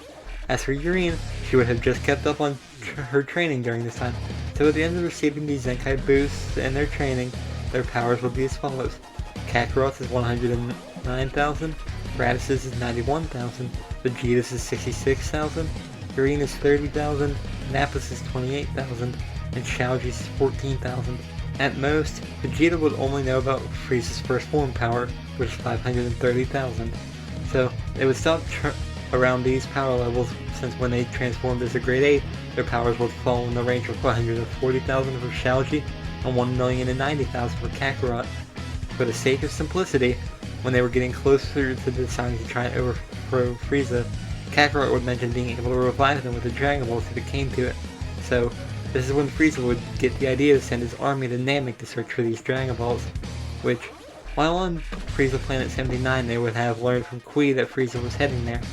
So, once hearing that, they leave right away for Namek. Also, something to mention about Namek is that since they're going there later in the series instead of right after the battle on Earth, Grand Elder Guru would most likely have passed away and made Mori the next Grand Elder by the time they arrived. This saga would be different than how it was in the manga. This wouldn't be a 3-way race for the Dragon Balls, but only a 2-way race between the Frieza Force and the Saiyans, as the heroes from Earth obviously wouldn't be here. So, the Saiyans would plot their course to Namek since intending to follow Frieza's orders in helping take over the planet. They arrive about the same time as the rest of the Frieza Force, but then they take off their Scouters to start discussing what they're going to do. They don't have a radar to find the Dragon Balls, so they can only rely on going from village to village to try and find them. As for their Scouters, since they no longer need to communicate with Frieza, they smash them so that they can't listen in on them. In case one of Frieza's men asks, they'll just say it malfunctioned and exploded or something. Basically, from here, the race between the two sides is on, as they work on deciding where to go first. Also, with the Dragon Balls, Kakarot would bring up that the ones on Earth were tied to the life of the Guardian of the planet, so they'll have to be more careful with who they kill. Though, even if they won't be killing everyone, it doesn't mean they aren't going to be brutal in their methods. By the time they arrive, Frieza is in the process of getting his 4th Dragon Ball. Though, the arrival of the Saiyans wouldn't have gone unnoticed. Doria would tell Frieza that they have arrived, and Zarbon would mention Kui just arrived too. Frieza says Kui is much stronger than the Saiyans, so he doesn't worry about it. Kui lands not far from where the Saiyans did, so he charges right at them, though he's mainly targeting Vegeta from the group. Vegeta would still reveal that he learned how to suppress his power and that Kui relies on his Scouter too much, though Vegeta doesn't show his full power of 66,000 and stops powering up around 24,000. This power would shock Kui, but back with Zarbon, Doria, and Frieza, Zarbon would comment on the power reading for Vegeta being higher than their own. However, Frieza isn't worried about it, as he says it isn't any match for him. Though, at this point, Frieza would put 2 and 2 together that the Saiyans are against him now. Back with Kui, he still tries to stall by saying he'll join Vegeta, but once he doesn't fall for it, he still tries to trick us saying Frieza is behind Vegeta. He seemingly falls for it, but once Kui launches his blast, he easily dodges it, so Kui starts to flee, which, after getting hit a couple times by Vegeta, he still uses his dirty fireworks to kill Kui. Frieza and his men would immediately detect that Kui was killed, but he says it isn't important. He wants to go after the next Dragon Ball. However, Frieza does tell his men to keep an eye out for the Saiyans, as they wouldn't be there without a plan of some sort, which Vegeta's plan as of right now is to find only one of the Dragon Balls and hide it from Frieza. At the next village, the interaction basically starts the same. They ask for the Dragon Ball first. Once that doesn't work, Frieza has Zarbon kill a couple of them. When that still doesn't work, since Frieza plans to wish for immortality they refused, they threaten to kill some of the children, but the warrior Namekians arrive at that time. Once Frieza's basic grunts attack the warrior Namekians, they are killed easily, so Midoriya gets ready to step into fight. Though, at that point the village elder tells the children to back up and starts to destroy the scouters. Once all of them are destroyed and they realize what is going on, this enrages Midoriya, which once Midoriya starts fighting the warrior Namekians, they don't stand a chance from there and are easily killed. The village elder then finally relents and gives up the Dragon Ball on the condition that they don't kill the children. However, once Frieza asks him to tell where the other two villages are, he refuses, so they say they'll kill the children, which, because of this, he freaks out and goes to attack, but Midoriya knocks him away easily. When he still refuses to tell him where the other villages are, Frieza orders Zarbon and Midoriya to kill the elder and the two children. When the elder tells the children to run, Frieza shoots a beam and kills Cargo. Next, Midoriya grabs the elder, puts him in a headlock, and breaks his neck. Lastly, this leaves Dende, which when he tries to run, Midoriya lands in front of him and goes to kill the young Namekian. Since there isn't Gohan to step in and save him this time around, Dende is killed by Midoriya as well. From there, Frieza and his men must go about figuring out how they're going to get the rest of the Dragon Balls, now that they don't have any Scouters. As for the Saiyans, now that Frieza's men no longer have the Scouters, they would all go as a group to find the two remaining Dragon Balls. Their attack on the village would sort of go the same way it did when Vegeta attacked one in the manga. But they'd be a little more cautious about killing village elders, because they don't know whose the Dragon Balls are tied to. So, it'd basically be the same that Frieza and his men did. Take out the warriors and children, then if they still refuse, take out the elder and search for the Dragon Ball. Thankfully for them, the Dragon Balls weren't connected to the village elder's life, which, after that there's only one Dragon Ball remaining, and one that is with Grand Elder Mori. So, the Saiyans all decide to head there together after hiding their Dragon Balls in a lake. Meanwhile, Frieza would send Zarbon and Midoriya to look for the last villages, though by the time they do find them, they are already destroyed. Though, when the Saiyans are searching for the last village, they would eventually pick up on the powers of Zarbon and Midoriya and realize they are alone. So they'd split into groups with Vegeta, Nappa, and Raditz going after Zarbon, with Kakarot, Green, and Shaoji going after Midoriya. When they find Midoriya, they blast him out of the sky much like Vegeta did, to where he lands in the lake. Once they land in front of him, and Midoriya climbs out of the lake, they would still taunt him about saying, now that he is alone, they can kill him. Though, Midoriya would just say they're weak Saiyans and that if they hand over their Scouters, he will let them live. Much like Vegeta did, they'd crush their Scouters just to taunt him. Regardless, Midoriya eventually tries to blast them out of anger, and Kakarot just stands there and takes it, without there being a scratch on them. While Shaoji is weaker than Midoriya, the other two are stronger, so he doesn't stand a chance against the three. So, after a while he still offers to tell them the truth about Planet Vegeta if they let him go. However, after hearing the truth of Frieza destroying Planet Vegeta, and Midoriya tries to flee, he is still easily killed with a blast from the family. As for Zarbon, the interaction might start the same about the Scouters, but Zarbon is much more level-headed than Midoriya, so once they are destroyed he doesn't lose his control. Zarbon would still ask why they are rebelling, to which they would say they hate being ruled by another, and that Vegeta thought of a way to beat Frieza by becoming immortal. Regardless, once the fight starts, he goes against Nappa first, though he's losing against Nappa in his base form. So once he transforms, this is a surprise for the Saiyans. His power in this form is about 29,000, thus putting him above Nappa, so he starts to win the fight. As the fight goes on, he eventually reveals that Nappa can transform as well. Regardless, once Vegeta and Raditz join the fight, it is all over for Zarbon. He would probably die similar to how he did in the manga, where he is punched through the chest and blasted after he tries to beg to join his hands. From there, obviously Zarbon and Midoriya would never return, so Frieza tells the pool to send for the Ginyu Force and tell them to bring Scouters with them. It'll take 5 days for the Ginyu Force to arrive, so all Frieza can do is wait in his ship, since without Scouters he can't find the Saiyans. In these 5 days, the Saiyans would have been searching the planet for the last Dragon Ball, which eventually they would have found at the Grand Elder's house, which now wouldn't let them inside, so they try to force their way in.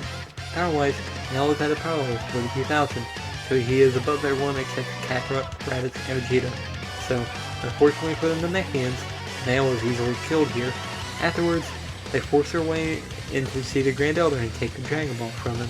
However, they don't kill him, as Kakarot warned that they would be tied to the life of someone. Since it wasn't a village elder, they figured out that it was this guy, so they spare him. From there, the Saiyans would hide this Dragon Ball as well and start to plan how they're going to get together 5 Dragon Balls. We have seen Vegeta get them before by causing a destruction on Frieza's ship, which he could try to do. The main issue would be getting onto Frieza's ship, since there isn't a way to get to the entrance without Frieza spotting him. The only thing he can really do is wait, which, when doing that, he would eventually sense the Ginyu Force from Dynamic. once the Ginyu Force arrives, they give Frieza the Scouters that then are ordered to kill the Saiyans. With the Scouters, they easily get to the Rebels, where they would also see the Dragon Balls they have.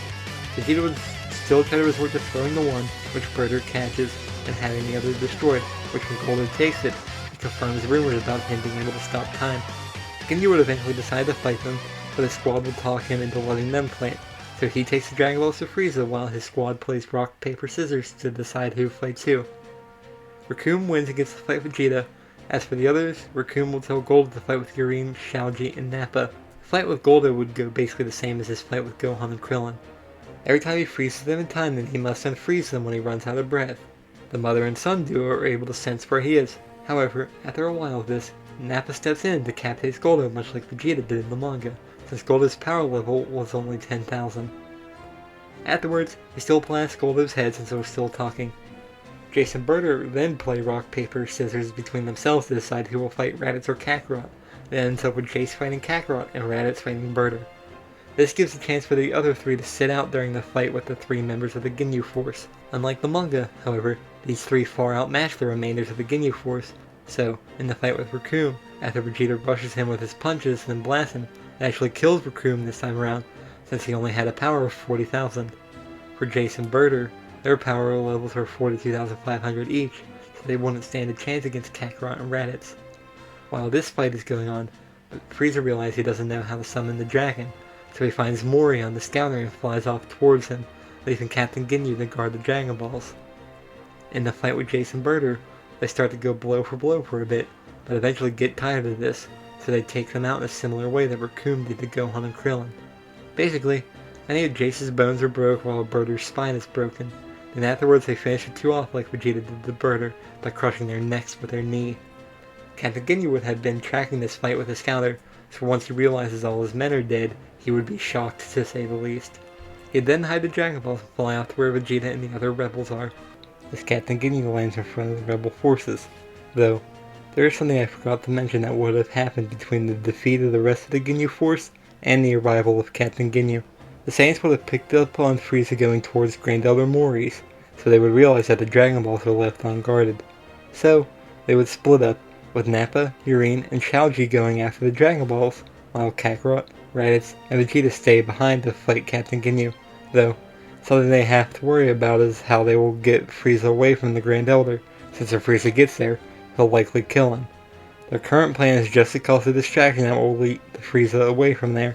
Anyway, back with where Captain Ginyu landed in front of Kakarot, Raditz, and Vegeta. Even though separately their powers are less than Captain Ginyu's, whose power level is 120,000, together they are able to overwhelm him. Though, when the fight starts out 1v1 against Kakarot, he would be losing, but it would be a close fight. As much as he hates to admit it, he would need help from Raditz and Vegeta, so he lets them fight alongside him. This is when the fight starts to turn against Captain Ginyu, as he can't accurately keep track of all three Saiyans and starts to get beaten down. In the meantime, as Frieza is on his way to the Grand Elders, the other three realize they need to cause a distraction somehow. Even though Nappa is slightly weaker than Yurine, he would step up to face Frieza, since out of the three of them he is the one most fed up with Frieza's rule. So, he speeds off toward the Tyrant, trying to get there before he can kill the Grand Elder. He knows he doesn't stand a chance against Frieza, but they have to distract him somehow, and as Kakarot said, he can be revived with the Dragon Balls from Earth if he dies. When Nappa first arrives, he just punches Frieza in the face, which is a shock to the Tyrant, as he wasn't paying attention to his scouter to notice Nappa, since he was more worried about his wish. With Nappa's power level being only 28,000, he doesn't stand a chance, but he's mainly just trying to buy time. So, when the fight does start, it's a losing match from the get-go. However, Nappa does have one thing that he can try that would buy more time than Nail was able to. We don't know for sure, but I don't see why Nappa wouldn't have been able to make an artificial moon like Vegeta did on Earth. Though, when he does make it, so he doesn't interfere in the fight with Ginyu, he only sets it high enough so that just he can see it. This brings his power up to 280,000, which is still less than First Form Frieza, but he lasts longer than Nail did. However, much like Nail, at the end of the fight he is lying near death. Back with Captain Ginyu, as the fight goes on since he is getting overwhelmed by the three Saiyans, he starts to get weaker. Eventually, he gets to a point where he can't even land a hit on any of the three Saiyan warriors. When he gets a brief moment and he throws his scouter down to the ground and mortally injures himself, which just confuses the Saiyans. This, of course, gives him the opening he needed, so he switches body with the strongest of the three, which is Kakarot. In the manga/anime, Ginyu and Goku's body initially only had a power of about 23,000 at first. Since Kakarot is stronger than Goku in the series was, Ginyu would be a little stronger in Kakarot's body, with a power of about 28,000. In the confusion, Ginyu goes and gets his scouter back and takes off towards Frieza's ship. As for Xiaoji and Yurina at Frieza's ship, they would have already gotten the Dragon Balls, since in Ginyu's shock of all his men dying, he forgot to bury them, so they take the Dragon Balls and fly off towards where they sense Vegeta and the others. Though, once they arrive, they're shocked to see Ginyu instead of Kakarot, so they're filled in on what happens. From there, they hide the Dragon Balls and decide to chase after Ginyu to get Kakarot's body back. When they land where Ginyu is again, he's in the middle of freaking out because all the Dragon Balls are gone. However, all the Saiyans, minus Kakarot since he collapsed from the injuries to Ginyu's body, quickly start to wail on him, and with his lower power level, he doesn't stand a chance. Much like the manga, he's eventually beaten into a crater, and as Vegeta charges at him, he tries to switch bodies with the Saiyan Prince. However, with the last bit of Kakarot's strength, he jumps in front of the beam and is switched back into his body. From there, instead of giving him the chance to switch again, Vegeta blasts a weakened Captain Ginyu and kills him, like he did to Jace in the manga. At this point, they could give a Senzu Bean to Kakarot to heal him. You'd probably be questioning why they had Senzu Beans, but with their power, when they were on Earth they easily could have forced Korin to give them some, since it was either give the Senzu Beans or die and the Senzu Beans were taken anyway. So, instead of having to wait for Kakarot to be healed, they can heal him instantly. Also, Yurina and Xiaoji would take a Senzu Bean and go to find Nappa, just in the likely case if he needs healed. Once they do find Nappa barely clinging to life, they give him the Senzu Bean. From both Kakarot's and Nappa's near-death experiences, their powers would have gone up greatly, though I'll give Kakarot a boost similar to the one Goku got after the fight with Ginyu in the manga, and I'll give Nappa a boost similar to what Vegeta got after being defeated on Earth. I'm mainly only giving Nappa a smaller boost like this since Kakarot is still the protagonist, regardless of if he's evil or not. Anyway, on Earth, Vegeta's power went from 18,000 to 24,000, so Nappa's power would go from 28,000 to 37,000. As for Kakarot's, in the manga after Goku left the healing pod, his power went from 90,000 to 3 million. So, with a similar boost, Kakarot's power goes from 109,000 to about 3,600,000. When Frieza eventually arrives back at his ship, he is furious to say the least. Not long after Frieza arrives though, Raditz and Nappa would arrive as well, which would make Frieza curious, as he was sure he left him to die. Though, he'd say something like, "No matter, I can easily take out you pitiful monkeys."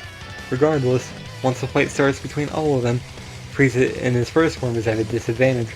If you take their combined powers into consideration, the Rebels' power would add up to about 3,800,000, though Vegeta would still taunt Frieza to transform, as he would say Zarkon told him that Frieza can. In his second form, Frieza has a power of about 1,060,000, so he is still struggling to fight against the Saiyans, especially when they team up on him, though even if they weren't teaming up, Kakarot will still beat down Frieza in this form. So, as Frieza is eventually getting pummeled, he tells him that he has 2 more transformations. Since all the Saiyans there strive for a good fight, they let him transform into his third form, which this brings Frieza up to a power level of about 1,590,000, so he is still losing, even if he fares a little bit better. When Frieza eventually powers up to his final form, initially he would only have a power of 2 million, though he'd have to power up to about 3.33% of his full power, so he is outmatching their combined power levels. So, Frieza would start to toy around with them at this point, until he eventually gets bored and starts to try to pick them off quickly, starting with Vegeta, then Raditz, and then Nappa again. Though, Yurina and Xiaoji would use the last of the Senzu Beans they have to heal the 3 Saiyan warriors. For their power boost, I made it about half of the one Vegeta got on Namek after Dende healed him, since they are stronger than they were in that timeline, and so they don't surpass the protagonist, Kakarot. For this power boost, Raditz's power is 2,900,000, Vegeta's is about 2,100,000, and Nappa's is 1,200,000, which, when taking Yurina's power of 30,000 and Xiaoji's power of 14,000 into consideration, Rebels now have a combined power of 9,844,000. For Frieza to outclass this, he goes up to about 10% of his full power, or 12 million. Frieza is getting extremely bored of this, but is also a little worried about how much stronger they have gotten, so if he sees any of them attempt to use the Power Ball, he will likely kill them on the spot. Regardless of that, though, he still does start killing them off one by one, starting with Nappa, so so he can finally get rid of the brute, and after that, Frieza would take out Vegeta, as he is tired of the prince and his ramblings about the Super Saiyan. Vegeta would still give a speech about Kakarot being the best hope for defending the Saiyan race, though.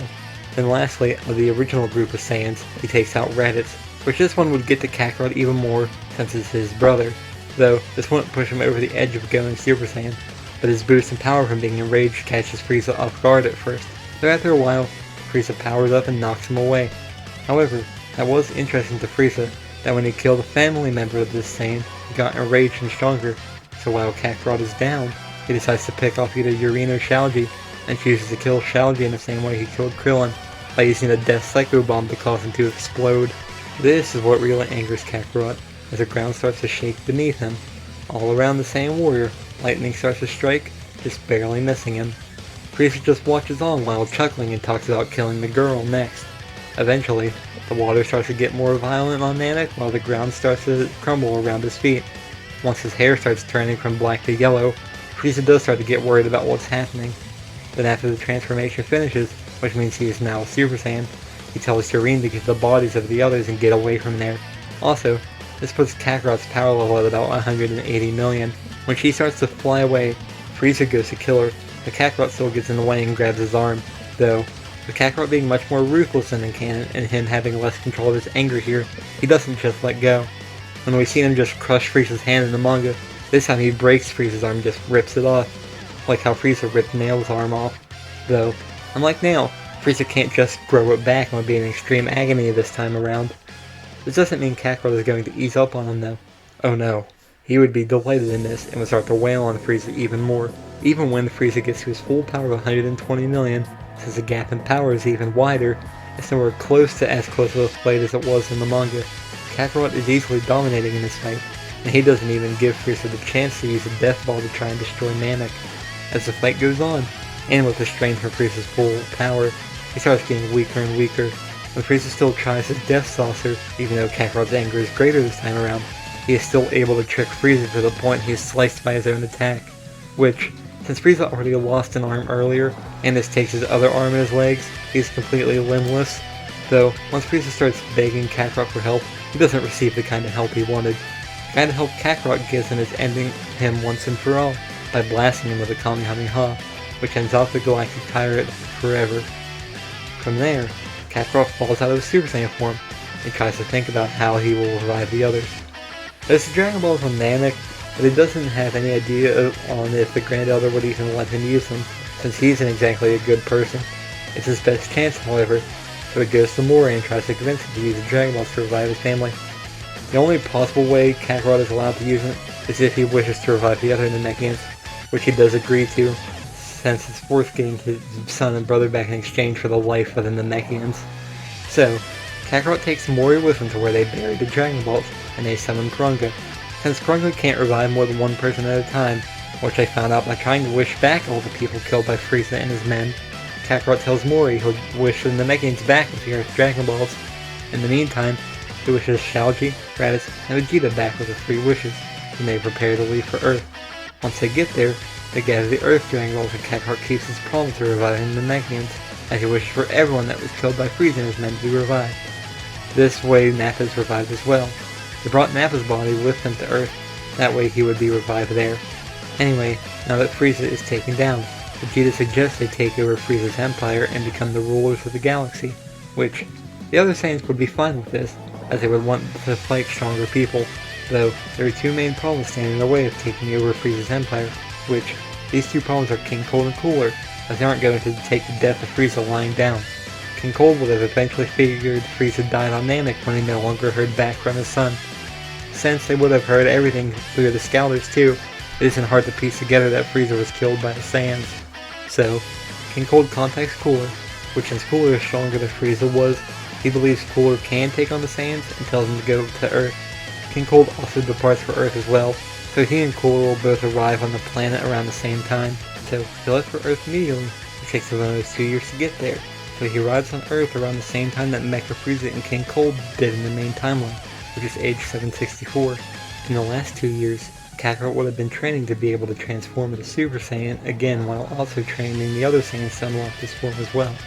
Raditz would have likely been the first to achieve this form, since he was more willing to listen to Kakarot in his training than Vegeta and Nappa were, since they still view Kakarot as a low-class warrior. Vegeta would have achieved this form next, then finally Nappa.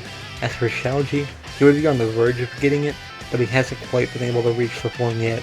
It would be like how Gohan tapped into Super Saiyan 2 in the Hyperbolic Time Chamber, but only for a couple of seconds. Though obviously with Xiaoji only barely tapping into Super Saiyan, not Super Saiyan 2, since none of them can reach Super Saiyan 2 yet. Also, as we reach this point in the timeline, something worth mentioning is that I will no longer be bringing up power levels, just power scaling every now and again.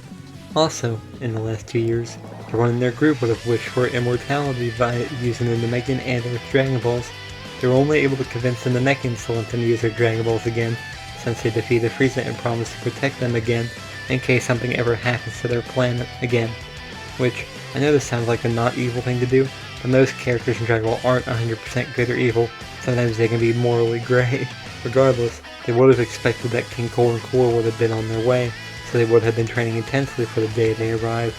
Once the two tyrants get to Earth, the heroes would have sensed them coming. Even though they are evil, I say heroes because they are still the protagonists.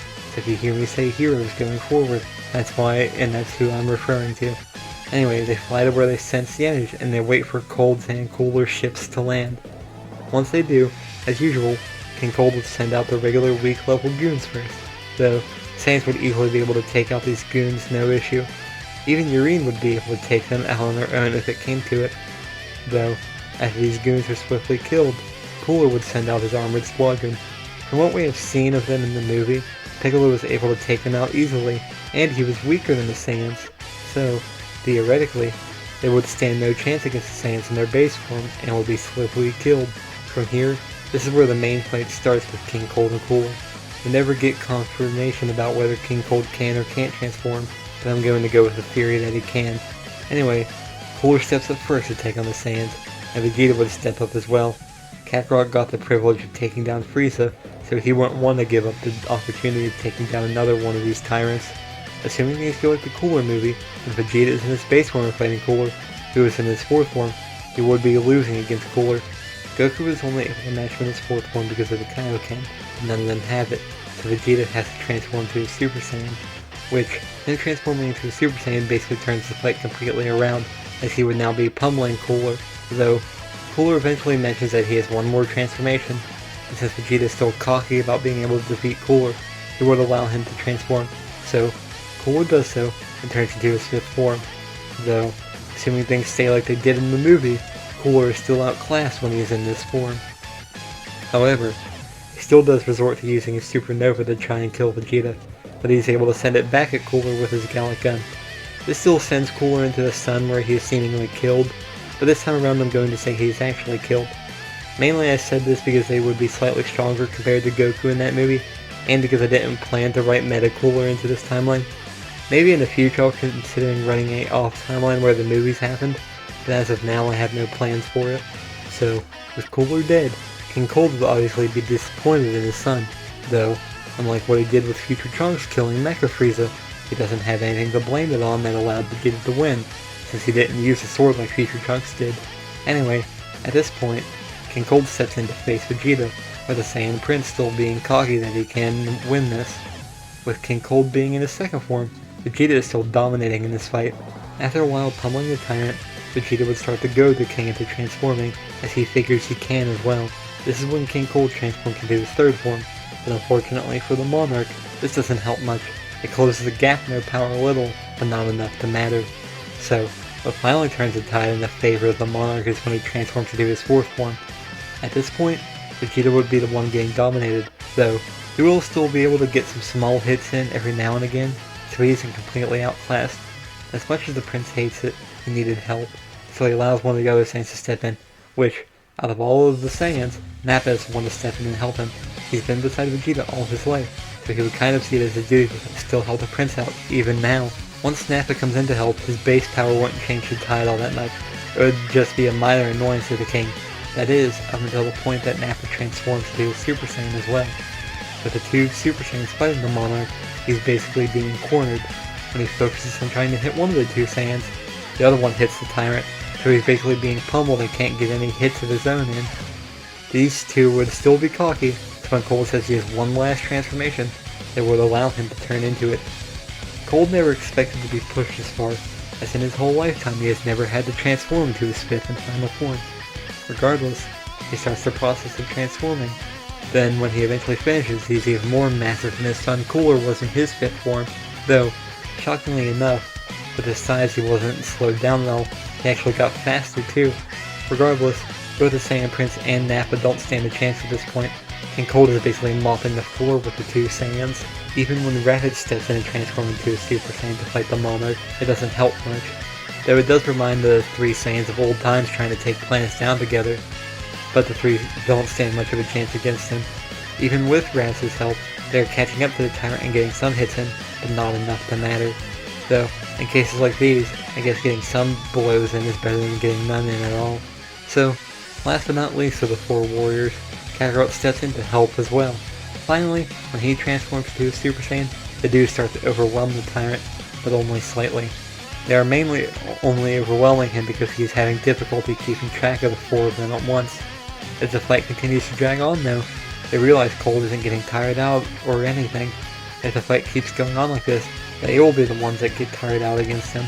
So, their plan is to put everything they have into a blast together to try and get rid of the Monarch. When they get the opening, they kick him up into the air and start to charge their respective blasts. Vegeta would use his Galick Gun again, Nappa would use his Break Cannon, Raditz uses his Double Sunday, and Kakarot uses the Super Kamehameha. Even Yuri and Chaoji decide to step in for the Destroying Blast, with them both using the explosive Demon Wave. King Cold would be cocky about this at first, and just charge a Supernova to counteract it, which, unfortunately for the heroes, the Supernova would start to push back their combined blasts. As her blast gets closer to them, they try to use their full power, but it doesn't change much. This is the moment I believe would be the catalyst for Chaoji to become a Super Saiyan for the first time, since, if he doesn't, his parents, his uncle, the others in his group, and his home planet are all going to be destroyed by one of the tyrants that have terrorized his race for decades. He was also kind of caught up in the moment and forgot they can't die because of their immortality.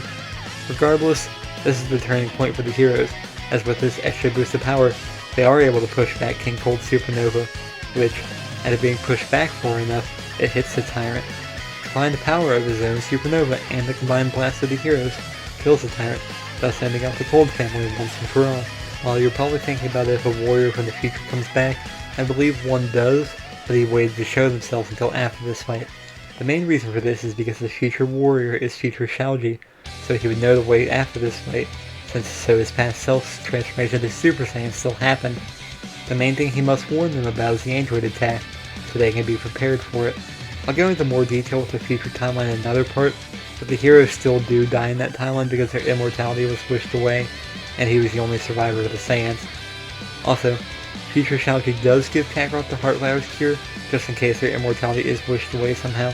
I said just in case, since that's how he died in their timeline.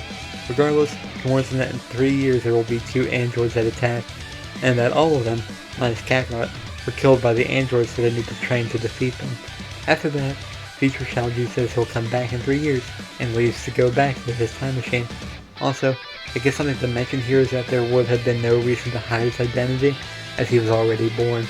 Even if he did try to hide his identity, I think Yuri and Kakarot would have been able to tell it is their son. After he leaves, they would go on to start their 3-year training right away, since the Saiyans have more training partners this time around, and might get stronger than they did through this time skip in the manga. Also, since they all have the Super Saiyan to start off this time skip, they would probably notice the downsides of it and start working on correcting it. Without the hyperbolic time chamber, it could take them a while to master Super Saiyan. It only took them a year to master Super Saiyan in the Cell Saga, but they're weaker at this time than they were then. However, since this time skip is 3 years long, they should theoretically be able to master Super Saiyan in this time period. Also, from the dimensions that Vegeta took over the Frieza, Cooler, and Cold Empires after all the tyrants died. Since Vegeta was the previous Prince of the Saiyans, the others were fine with him claiming the throne this time. It's possible they would have been able to convince the Namekians to join the Empire, since he already had a deal in place to protect them, though they probably wouldn't help with invading planets, just potentially offer up their Dragon Balls if they needed it. Also, in taking King Cold's ship after he and Cooler arrived, since it was the more advanced one, they would have seen the planets the Frieza Force planned to go to before he was defeated. You know the planet they planned to go to right after Nana was Yardrat, since Goku got there from using one of the Ginyu Force's pods and didn't alter their destination. Also in the game Dragon Ball Z Supersonic Warriors, Raccoon mentioned after going to Yardrat they were assigned to go to the planet Metamor, so it's possible that Vegeta and the other Saiyans would still go to these planets and potentially force the inhabitants there to train them and join their empire. We don't have anything saying evil people can't train in spirit control in Yardrat, so I'm just going to say it takes them longer to complete the training for instant transmission than what it took Goku to complete it. Then, as for Metamor, the obvious thing they would learn there is the fusion dance, which could be a good technique for them to have going forward. Other than that, and then newly renamed Vegeta Force, the other Saiyans would have been made his elite soldiers or generals. They would also use the Earth as their base of operations, which would probably be the best choice out of the planets they know about in running their empire. They also would have been taking the Dragon Balls from Earth and hitting them on another planet, so their immortality can't be taken away. Also, Vegeta would have his grunts send out a universe-wide broadcast for any remaining Saiyans to come join the Vegeta Force, as they had taken down the Cold family once and for all. Though, for how many Saiyans are still out there, it's hard to tell, but there are at least 3 that I can think of. I was thinking over if any Saiyans would arrive or not, but I decided not to have any show up. I chose not to have Tarble come because I don't believe he'd really want any part of it. Even if he did, it wouldn't be much use to them power-wise. As for Broly and Paragus, they were initially an option, but with their ship being destroyed they had no way to even get the broadcast. Even if they did, they wouldn't be able to get off of Valentine if they go there. Lastly, I could have introduced surviving Saiyan OCs, but I didn't really want to, as I didn't want to add more OCs than need be. Regardless, the 3 years passed and the Saiyans should have been able to master Super Saiyan in that time. I know that's earlier than usual, but they are stronger than their canon counterparts, and they all had Super Saiyan to start with, unlike only Goku having it at this time. When they were in the Hyperbolic Time Chamber, it took them a year to master Super Saiyan. They have 3 years to master it though.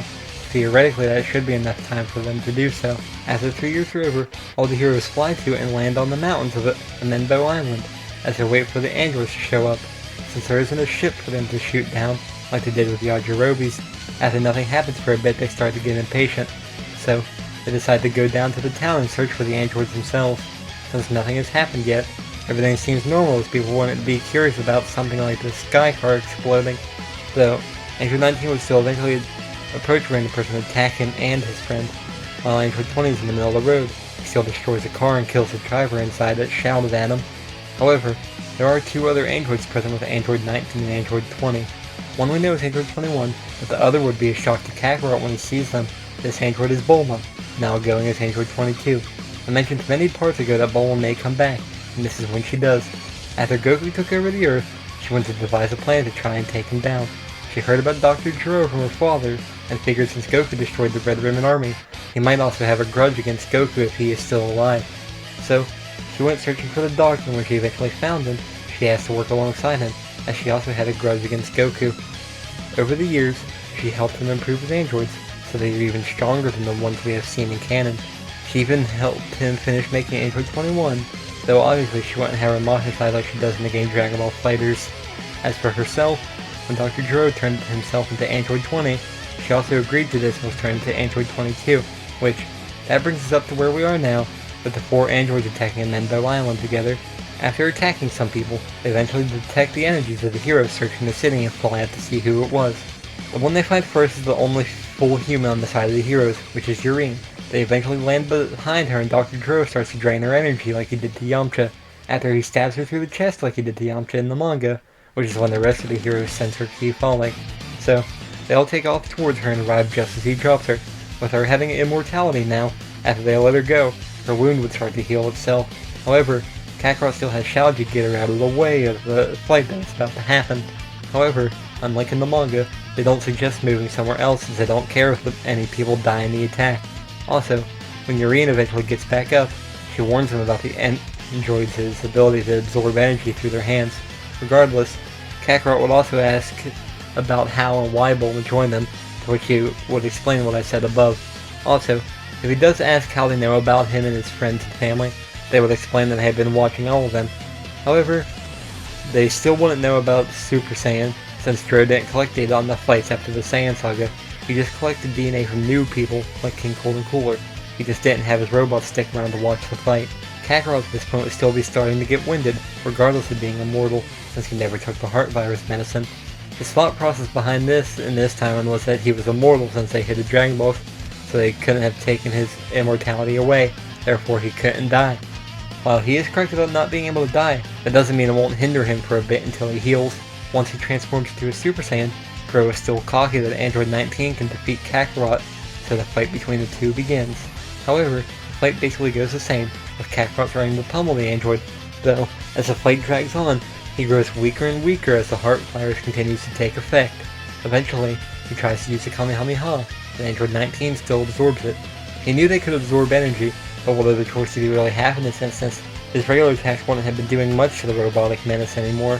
When the fight starts back up, Kakarot would be the one getting pummeled by the androids this time, since he lost too much energy he can barely keep up anymore. The few hits he does get in don't really do much, but once he starts clutching his chest, the heroes realize what is going on.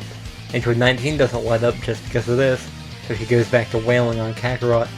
Eventually he falls out of his Super Saiyan form, which Android 19 then pins him to the ground by the neck after that. At this point Raditz, Shalji, and Nappa try to step in, but the other three androids get in their way, though, when they are all distracted, Vegeta flies in and kicks Android 19 away from him. Vegeta would still call Kakarot an idiot for turning to Super Saiyan while knowing he was sick, but regardless, he kicks into Urine and Shalji, which they take him back to their home, where she gives him the heart virus medicine. Android 19 was going to chase them, but Android 20 still tells him just to take care of the others first. Vegeta would still be fighting Android 19, Raditz would take on Android 20, and Nappa would take on Android 21. Thus, this leaves Android 22 just watching the fight. From the start, the three of the Saiyans turn to Super Saiyan, as they would recognize they need it. In the fight with Android 19 and Vegeta, it would basically go the exact same, without him being able to do any damage to Vegeta. When Vegeta walks up to the android lying in the crater, he still attempts to drain his energy. However, the Saiyan Prince still rips off his hands, causing the android to flee from him. When he does flee, he still flies up and uses his Big Bang attack to destroy him. Then for the fight with Android 20 and Raditz, he would be much more cautious about the energy draining the androids can do. So, he avoids getting grabbed by Dr. Gero and focuses on rushing in to hit the android. Though, he would catch on that this wouldn't really be wearing out the android, since he can't use ki and can't get grabbed by the android. He would need to find a way to destroy the hands of the android. When the android is knocked down, Raditz would walk over to him and crush his hands with his feet, thus breaking the energy absorbers. After that, he's able to destroy Android 20 by using a double sundae. Last but not least, with the fight between Android 21 and Nappa, he would be much more brutal with his attacks. He would be trying to damage the robot, with his punches leaving small dents behind. In canon, Android 21 couldn't absorb energy, but this version probably would have been designed to be able to. Even if he is grabbed by her, he would still be able to overpower her. However, when he is grabbed by her, instead of crushing her hands or tearing them off like Raditz and Vegeta did, he would tear off her arms altogether. Nappa seems to be much more brutal, so this would have been the most brutal thing that he could have done in that instance. Regardless, he then finishes her off with his Bomber DX. During the fight with the three androids, especially when Android 22 sees it going downhill for them, she flees to hide. The Saiyans or androids wouldn't have been able to do anything about this, since they were distracted with the fight. After the fights are over, they fly after her in the direction she went, which they still end up at the hills that Gero went to in the manga. Once there, she remains hidden, and since they sort of split up, she ambushes Nappa and starts to drain his energy, though he flares his ki, so the others notice and they knock her away from Nappa.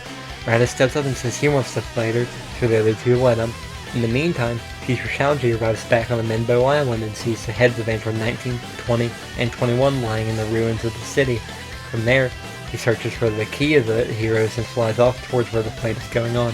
However, in the fight between Android 22 and Raditz, she would be losing this fight quite badly. Much like Piccolo, he just cuts to the chase and slices off one of her hands when he gets the chance. However, when Teacher Shalji arrives at the current battlefield and talks about these being the wrong androids, it gives Bulma the chance to cause her distraction.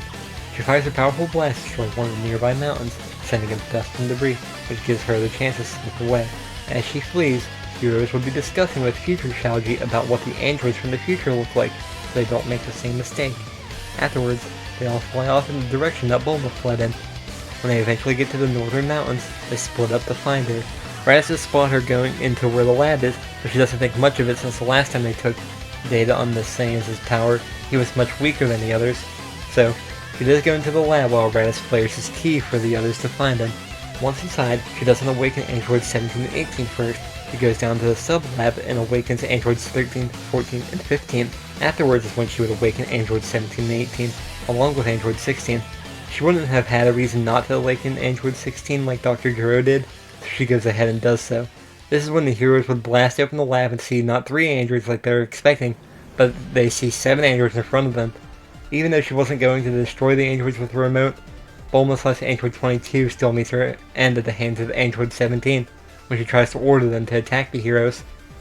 He does the same to her that he did to Gero, stabbing her through the chest with his arm, knocking her head off, and then crushing it. Future Shaoji, knowing the danger of the androids, still tries to blast them, but the androids quickly escape in the process.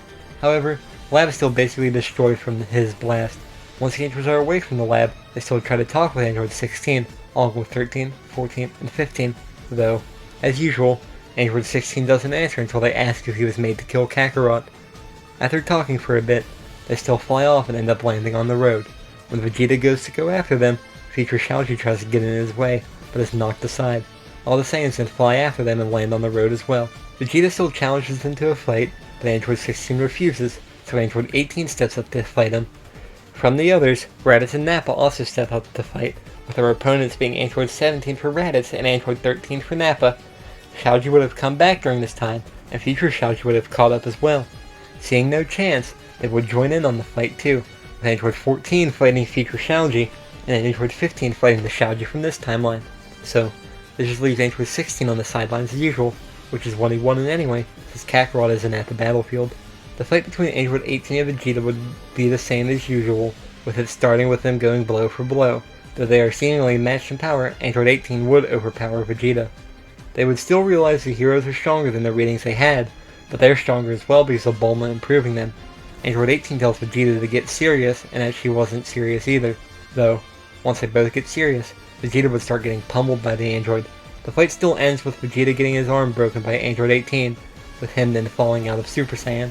I could go into detail of the fights of Raditz vs Android 17, Nappa vs Android 13, Future Shaoji vs Android 14, and Android 15 vs Shaoji as well, but they would all go like the fight with Vegeta and Android 18. All the androids would have been improved by Bulma, so they are stronger than their canon counterparts. I said canon in quotes there since the Androids 13, 14, and 15 aren't exactly canon. Regardless, all the fights end at the same time, so the androids leave to go find Goku instead of killing the heroes. Since I think it could be interesting to fight with him again if they do come back stronger, they leave them alive. Also, the only reason they would still be calling Kakarot Goku is since Gero wouldn't have cared to collect data on what Goku calls himself now. Android 18 would also suggest that they should ask where Goku is, but 17 says it's more fun to find Goku on their own, which, they take off to fly somewhere where there is more traffic before they start their search for Goku, leaving the injured heroes behind. However, with the heroes still having their immortality, they would start to heal from their injuries shortly after this fight ends. I'm taking a brief break of telling the story of the main timeline to instead tell the story of the future timeline. This part will briefly talk about stuff that happens in the Cell Saga in the main series of the timeline, but not enough to spoil anything. Everything is the same up until age 764, which is the year that the heroes met King Cold and Cooler on Earth, killing the two tyrants. I would go into detail about this fight, but it would go the same way as in the main timeline, with Cooler being defeated easily and King Cold being killed in a group attacked by the heroes after Shaoji unlocked Super Saiyan for the first time. However, the main difference here is that they obviously won't receive a warning about the upcoming android threat, so they don't start training intensely for the next 3 years, which, this means they wouldn't master Super Saiyan during this time skip either. Then at age 765, unbeknownst to the heroes, their immortality is wished away after the Dragon Balls were collected. This would probably be easy to get away with, especially if the Saiyans are in outer space at the time. The person who collected these Dragon Balls was Bulma, who has still been working with Dr. Gero. Also, when taking the Dragon Balls, she also took the jars containing Piccolo and Kami. However, in this timeline Dr. Gero didn't make himself into an android, so Bulma didn't either. Regardless, Bulma's plan was to wish her immortality away so that the android would be able to take down Goku and the others. Then, unbeknownst to Gero, she planned to use the remote to destroy androids 17 and 18. Also, in a secret lab of her own, Bulma was working on building a time machine. With this time machine, after destroying the androids, she planned to go back in time to before Goku turned evil, Since she most likely wouldn't have been able to convince Goku otherwise about staying good, she would trick him into taking a poison. She would tell him that it's a cure for a heart disease that will kill him, so he would willingly take it. Goku as a child wasn't exactly the brightest, so he wouldn't see through Bulma's lie.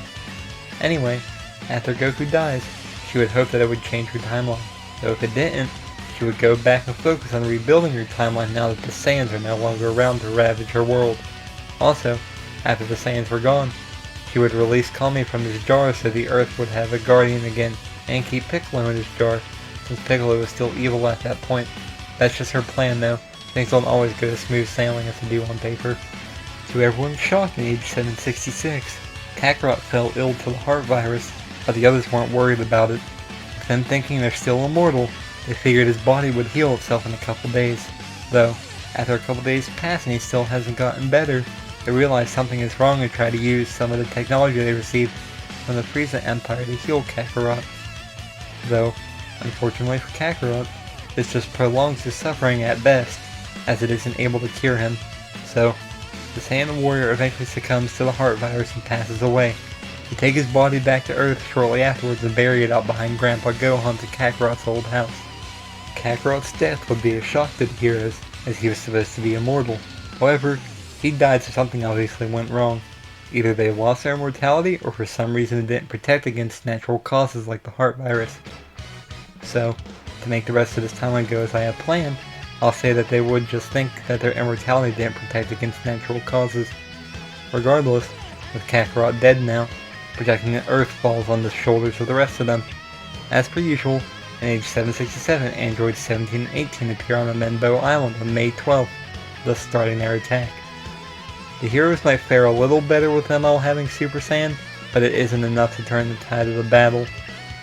Once the fight between the androids and the heroes start, Nappa is the first one to fall at their hands, which, with the others seeing Nappa die, their worst fears would have become reality, as they would realize that they aren't immortal anymore, which this would lead them to being more cautious against the androids, though, no matter how cautious they are, they still don't stand a chance against the android menace. After Nappa falls, the recently crowned Emperor Vegeta falls as well, which leaves Raditz as the only full-blooded Saiyan left. However, Raditz falls shortly after as well, leaving Yurine and Xiaoji left to face the androids. Yurine decides to sacrifice herself though and give Xiaoji the chance to flee, which he reluctantly does. He would obviously ignore going back to his home since the androids would know where that is. Over the years he would spend it training secretly, though every now and again if the androids do find him, he would be able to hold them off at least briefly and escape. As for how he finds out about Bulma, Xiaoji would eventually have heard about her when one of the two androids would have accidentally let it slip. Xiaoji wouldn't know a lot about her, since Kakarot wouldn't have talked about her much, but he would have figured out that she helped to make the androids, so he would start to think that if he could find their lab, he might find a way to destroy the two androids. So, in the next 13 years while training and evading the androids, he also starts searching for Bulma's lab, though he doesn't really have any idea of where it could be, so it is quite literally like looking for a needle in a haystack. Also, his training would be a little less effective since he wouldn't have a training partner like Future Gohan did with Future Trunks. Much to Bulma's dismay, the androids would have been killing innocent people when they get bored, though she would see it as the price she has to pay in order to take down the only remaining Saiyan, which is Xiaoji. All she can do is hope that after Xiaoji and the androids are gone, she'll be able to revive the innocent people that were killed somehow. Anyway, as Xiaoji is searching around the world, he would still end up having a confrontation with the androids of Superworld.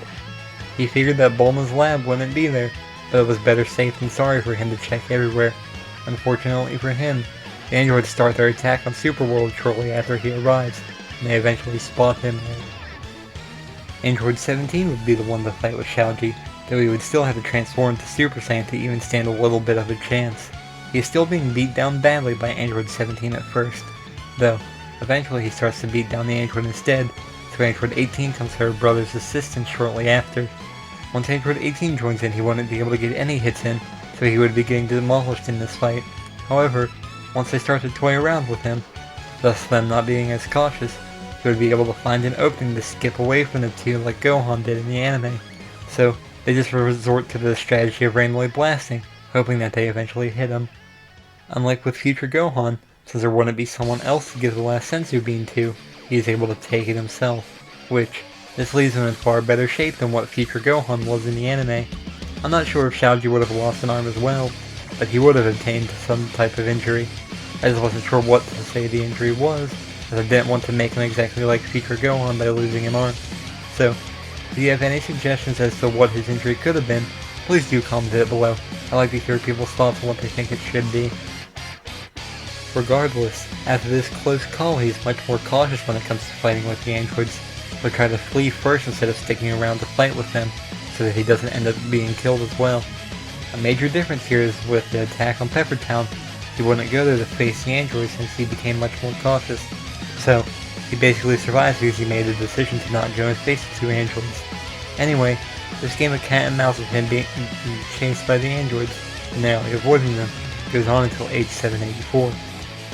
He does eventually find Bulma's lab though, and after blasting his way inside, he would find Bulma basically defenseless while she was working on the time machine. He would kill her though, so that she couldn't use whatever the machine was, as he figures it isn't something good. Afterwards, he would go through her blueprints and notes to figure out what the machine is, and once he finds out it's a time machine, he would get the idea to return and give his father a cure for the heart virus. The people of Earth still developed a cure for this disease, even after their world was being ravaged by the androids. So, after figuring out how to work the time machine, he would take the cure back to his father and warn them about the androids. Then at age 785, he uses the time machine again to go back and help the heroes with their own fight against the androids, which, we know how that goes, as I went over it in detail in other parts, so I won't go over it again here, though, without having the hyperbolic time chamber, he would stay in the past for about a year to train to return to the future and take on the androids. Theoretically, in that time he should have been able to get the ascended forms of Super Saiyan and master it as well. The others would be able to help him achieve this since they also attained it, and would be able to guide him through the process while he's in the past. Anyway, when he comes back to the future, he would go get ready to fight the androids as he would believe he is strong enough to defeat the both of them now. On the radio he would hear the broadcast about the androids, since they would be in the process of attacking Parsley City. In the city, Android 17 is in the middle of taunting Android 18 for getting this mad over losing a video game, which caused her to start to destroy things in the city, though he is interrupted by being shot in the head by an old man, and just as he is about to kill him, future Shaoji arrives. Android 18 asks if she can kill Shaoji, and even though Android 17 says it'll lose a fun game, he says to go ahead. However, her blast she uses to try and kill him is easily knocked away as he rushes at her. When he reaches her, he doesn't even give her a moment to react, he just blasts and destroys her. That's one android down, which, after seeing this, Android 17 would be in shock and disbelief that his sister was just killed. He would ask how he could have killed number 18, to which Shaoji would say something about that this was for his friends he killed, and now this is for killing his parents. So, he rushes Android 17 and kicks him away, before blasting and vaporizing him, just like he did to Android 18. After he defeats the androids and drops out of Super Saiyan, he would be in disbelief that he defeated the androids, but he would know it isn't over yet, since future Cell is still around. 3 years later, in age 788, he would have gathered enough energy to be able to go to the past and let them know that the androids in his timeline were defeated, which, before he hops in the time machine, since future Cell was watching him, he would shock him by saying he knew he was there, and that his plan was to kill him, turn into an egg, and go back in time to get his perfect form. After Shaoji explained seeing his ultimate form, future Cell would have realized he went to the past and met his past self, which is the only reason he can know all this. However, Cell would go on to say he can't beat him, since he was stronger than Androids 17 and 18, and Shaoji wasn't strong enough to beat them. Though, when he asked how the androids disappeared, it would be a shock to Cell that he defeated the two. Regardless, when the fight starts, Shaoji would realize he would have to go to the Super Saiyan, which is when he starts pummeling the weird bug creature. Even though he doesn't need to, he still transforms further to show what he obtained in the last 2 years. Since he's seen one of the past heroes transform into a Super Saiyan 2, he figured he would be able to achieve it as well. So, he spent the last 3 years training until he unlocked this form. He was being beaten before, but now Cell was just being toyed with by the newly transformed Super Saiyan 2. Cell still tries to use the Kamehameha as the last ditch effort, but he's easily blasted and killed by future Shaoji. Afterwards, he powers down and gets ready to go tell everyone in the past that he won. Because of all of his efforts, his timeline is in a state of peace much like the past is. At least for now. As the Saiyans fully recover, Vegeta in his rage would fly after the androids. Future Shaoji was about to stop him, but Raditz stepped in front of him saying not to chase after the androids right now. After they start talking, Future Shaoji would go on to say these androids are stronger than the ones from his timeline.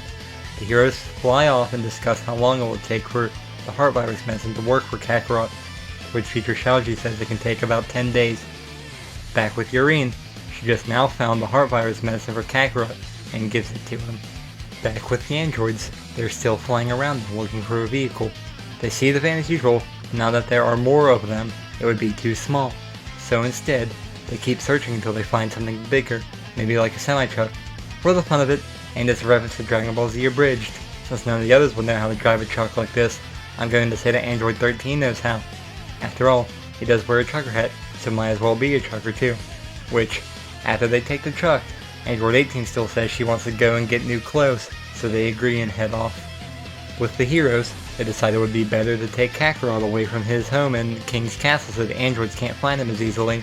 Even though none of them besides Kakarot would have been associated with the now defunct Turtle School, Kame House would still probably be the best place to hide him. So, all the heroes get ready to leave and take a ship to Kame House, so that the androids won't be able to sense their ki from flying. In the meantime, Vegeta would still be training to try and surpass himself, since he would be furious he lost against the androids, even as a Super Saiyan, and with him being immortal.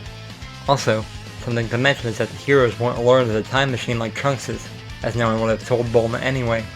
Bulma is dead, and even if she was alive and told, she wouldn't have told the Saiyans about it. So, the whole thing about going and seeing this other time machine, along with finding the eggshell and shed skin of Cell, wouldn't happen.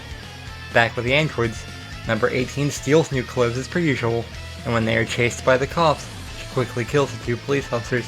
Anyway, back with the heroes again, they probably would have the ship radio on, so they do hear about the mysterious calls from Ginger Town, and that all the inhabitants just disappeared.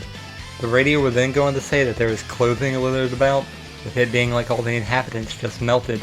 Also, since one guy had a rifle, they would hear that it looked like they were trying to fight something, which, when they hear this, they would be curious about what is happening over there. So, Raditz decides to leave to go check it out. At this time, they would have already landed at Kame House as well, so they would have been watching the news report about it too. When the Saiyan warrior lands in Ginger Town, they wouldn't see anything at first, but they would sense the ki of Cell and tell him to show himself. When he does, he's still holding a person, which he quickly demonstrates his ability to drink/absorb people through his tail. Cell would still tell Raditz that he's next, which him knowing his name would be a shock. When Cell starts to power up, he would still feel the energies of Frieza, Kakarot, Vegeta's, and even others from the past, like Piccolo's. Even when Vegeta is off training, he would sense the energies coming from Cell as well. At this point, Future Shaoji and regular Shaoji decide to take off to check it out. Once the fight starts with Raditz blasting Cell, the other heroes would have sensed it as well. The androids would have noticed too, so number 16 tells the others that two large powers were fighting in a suburb of West City. Anyway, Raditz would be beating down Cell at first, though he would still mention he hasn't achieved his perfect form yet, which Raditz would ask if this is why he was absorbing people, and he would say he converts their essence into energy, though he wouldn't ask about the other time machine since they wouldn't have known about it. Cell still uses the Kamehameha to surprise Raditz, and in the confusion he grabs the Saiyan and starts to drain his arm, though after knocking Cell away, his immortality would start to regenerate his arm, so he would stall Cell by having him talk about who he is and why the energies of others can be sensed from the creature. Cell would explain he was created by Dr. Gero, who collected the genetic material from all of them with spy robots, though Cell in his explanations would still probably tell them that he is a version that came back in time, and that this world's Cell won't be done until years from now. After all of this talking, Raditz's arm would have completely regenerated, so Cell would have realized he was just stalling for time. When future Shaoji and Shaoji arrive, Cell would still get ready to retreat and use a solar flare to blind the three Saiyan warriors. As Cell flees, Vegeta arrives at the battlefield, and Nappa arrives shortly after. Raditz explains everything to them about what Cell is. Since their mastered Super Saiyan form wasn't enough for the stronger androids in this timeline, they plan to try and surpass Super Saiyan again, to see if it's even possible. Since Cell mentioned coming from the future, future Shaoji and Shaoji would head off to Gero's lab to destroy this timeline's Cell. After they destroy the lab, they keep searching for Cell, but he always hides before they get the chance to find him. However, one good thing that happens in the meantime is that Kakarot does fully heal and get back up from the heart virus. Once he does, he would teleport to everyone to talk about his plan to try and surpass Super Saiyan again. Though this time, with Cell getting stronger by the day and the androids out there, they don't have the time to train, especially without the use of the hyperbolic time chamber like they had in the manga. He would gather the other Saiyans to train as well and spend the next day training. While they are training at Kame House, the androids would show up as per usual, since they're actually looking for Kakarot this time. However, they still go to the deserted island, not to spare Kame House, but to have a bigger area to fight. In these fights, Android 17 would be fighting Raditz, Android 18 would be fighting Vegeta, Android 16 would get to fulfill his dream of fighting Kakarot, Android 14 would fight Nappa, Android 13 would fight future Shaoji, and Android 15 would fight Shaoji. Before the fights start, they would all power up, which the fights would be going in the android's favor at first. In the fight with Raditz and Android 17, obviously in his base form he wouldn't stand much of a match against the android, so he would just transform to Super Saiyan from the start, which would get him closer to matching the Mechanical Menace. His immortality would be helpful here, as the longer the fight goes on. When his injuries heal, he would get stronger from the Zenkai boost as well. Though, this would probably only work up until the point his power matches Android 17's. Though, when Raditz goes to use his Double Sunday against Android 17, he still resorts to using his barrier and says they should go to another island, since this one was destroyed. The other fights go basically the same as this one, so I won't go into a lot of detail with them. Also at this moment, Cell notices where they're fighting and heads off towards them. The fight continues on a new island with the Saiyans and the androids basically going blow for blow with each other. Anyway, Cell's arrival is confusing to the android since he doesn't know who he is, but he quickly starts to fight with Android 17 nonetheless. This version of Cell was improved to be able to absorb the other androids, so he would have to absorb all 6 to become perfect. I know Android 16 is purely mechanical, but Bulma probably would have been able to improve Cell to be able to absorb Android 16 too.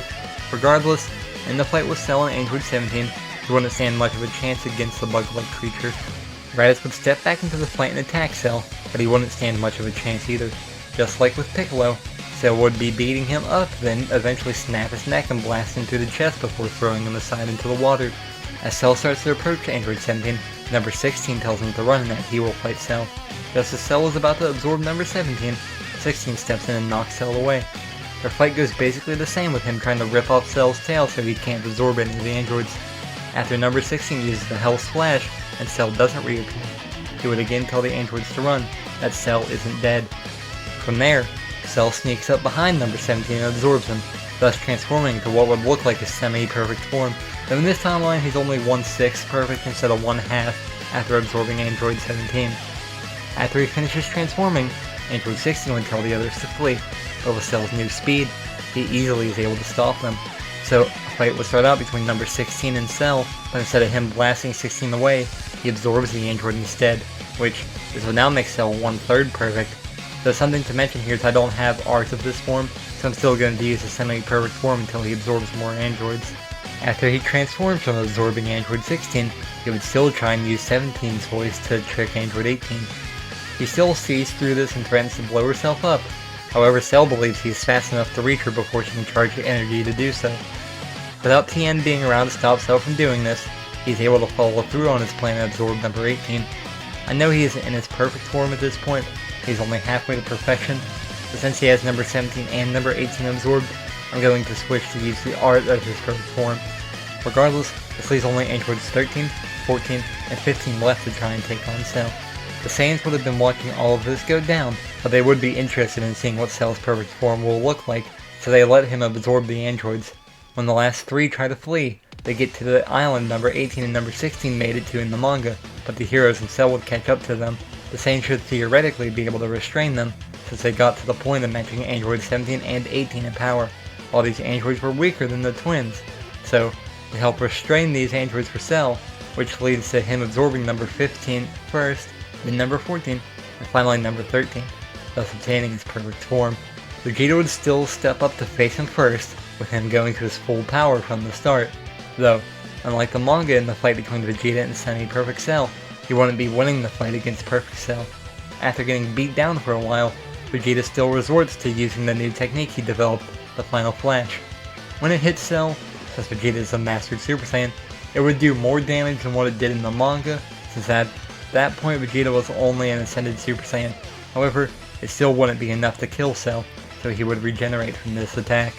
After this, Vegeta would be getting demolished by Cell, even when he isn't using his full power. When he is eventually knocked unconscious, Nappa would try fighting with Cell as well, since he would have been angered by what Cell did to the Saiyan Prince. With Nappa's anger boosting his power, he would be faring a little better than Vegeta did, but it wouldn't have been enough to matter. Regardless, after this, Cell would be kind of disappointed in this, so he would still ask if they could get stronger if they had more time. After saying yes, he would still propose the Cell Games to take place in 10 days. He lets them know he'll give a TV broadcast to give the rest of the details, and then he takes off. Though before he makes the report, he still goes and makes the arena for the Cell Games. After he makes the broadcast with the details of the Cell Games, which are the same as in the manga, he still blasts a hole in the wall and leaves, though he still does say he would kill everyone on Earth if he isn't defeated. So, the heroes get ready to start their training in the next 10 days. It will most likely be very intense training, with them fighting until they basically can't move, so that once their immortality restores their bodies, they get a Zenkai boost. Then from there, the process repeats up until the day of the Cell Games. They wouldn't get the strongest training in the Hyperbolic Time Chamber, since it didn't last a year, but it would still be a sizable boost in power.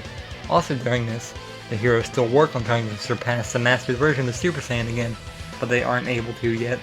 So as a brief message before this part starts, if you like these kind of videos, please do like and subscribe so it lets me know to write more what ifs. I didn't know this part was going to be the end of the timeline until I wrote it, but it did end up being the stopping point. So, if you want to see other timelines, please do let me know by showing support for this channel. Also, if you have any suggestions for what ifs, I'm open to them, though I don't know if I'll do crossover what ifs. I don't know a lot about most series to be able to write crossovers. Anyway, let's get on with what will be the finale of this timeline. Before the Cell Games begin, they would probably force Korin to give them more senzu beans.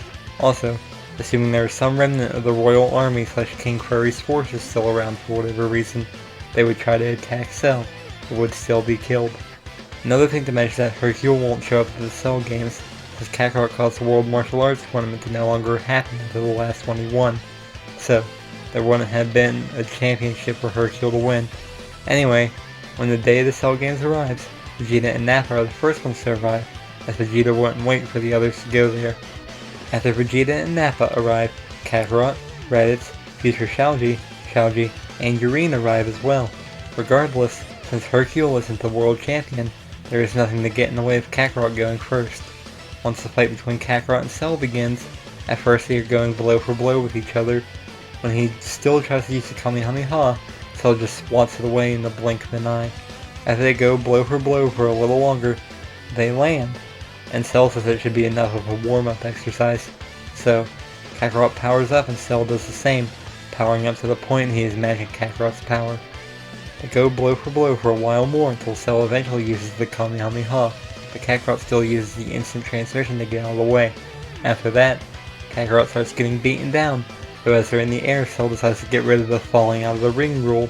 So, he destroys the ring as the heroes just barely get out of the way of his blast. After fighting for a little more, Kakarot tries to Kamehameha again, this time using the instant transmission to blast Cell head on, which just blasts off Cell's head and arms. Cell regenerates and says something along the lines if you won't fall for something like that again, then they start fighting again right after. Kakarot eventually ends up using attacks that causes Cell to have to use his barrier, but it also tires himself out in the process. However, with Kakarot being much more arrogant than Goku was, he would keep fighting Cell until the point he literally can't anymore, at least until his body regenerates. So, he still asks Cell if he can choose who will fight him next, and when he agrees, he chooses Shalji. When Kakarot talks to Shalji about this, they still talk about if Kakarot and Cell were holding back, but Kakarot says he wasn't. Shalji enters the fight, though the main difference here is that he isn't reluctant to fight anymore like Gohan was. Kakarot, wanting the fight to be fair, still throws a senzu bean to Cell. When the fight between the two starts, Cell can't get a hit in at first, so he must power up. Though, after he does get some hits in, he worries that he used too much power, so Shalji eventually walks out of the rubble of the mountain unscathed. The conversation about not wanting to fight doesn't happen though, as he doesn't mind fighting, though they would still probably discuss Shalji getting stronger when angered, so Cell tries to make him mad. The fight goes on for a bit until Cell eventually grabs Shalji and starts to squeeze him, crushing his bones in the process. As everyone watches on, Kakarot finally asks for a senzu bean for himself. Since he isn't getting angry about being hurt, Cell decides to hurt his friends and charges at the heroes. The first thing Cell does is steal the senzu beans from Yurine, before Kakarot was able to get one for himself. Xiaoji tries to attack Cell, but it isn't enough to matter and is easily knocked away. Since there are 6 of the heroes watching on, Cell makes 6 Cell Juniors and orders them to attack the onlookers. All the fighters start getting beaten down, but Yurine and Kakarot are the ones struggling with fighting them, since he didn't take a senzu bean. Much like the Cell Jr. did to Yamcha, it breaks one of Yurine's arms. As Cell sees Xiaoji getting angry, he orders the Cell Juniors to kill them.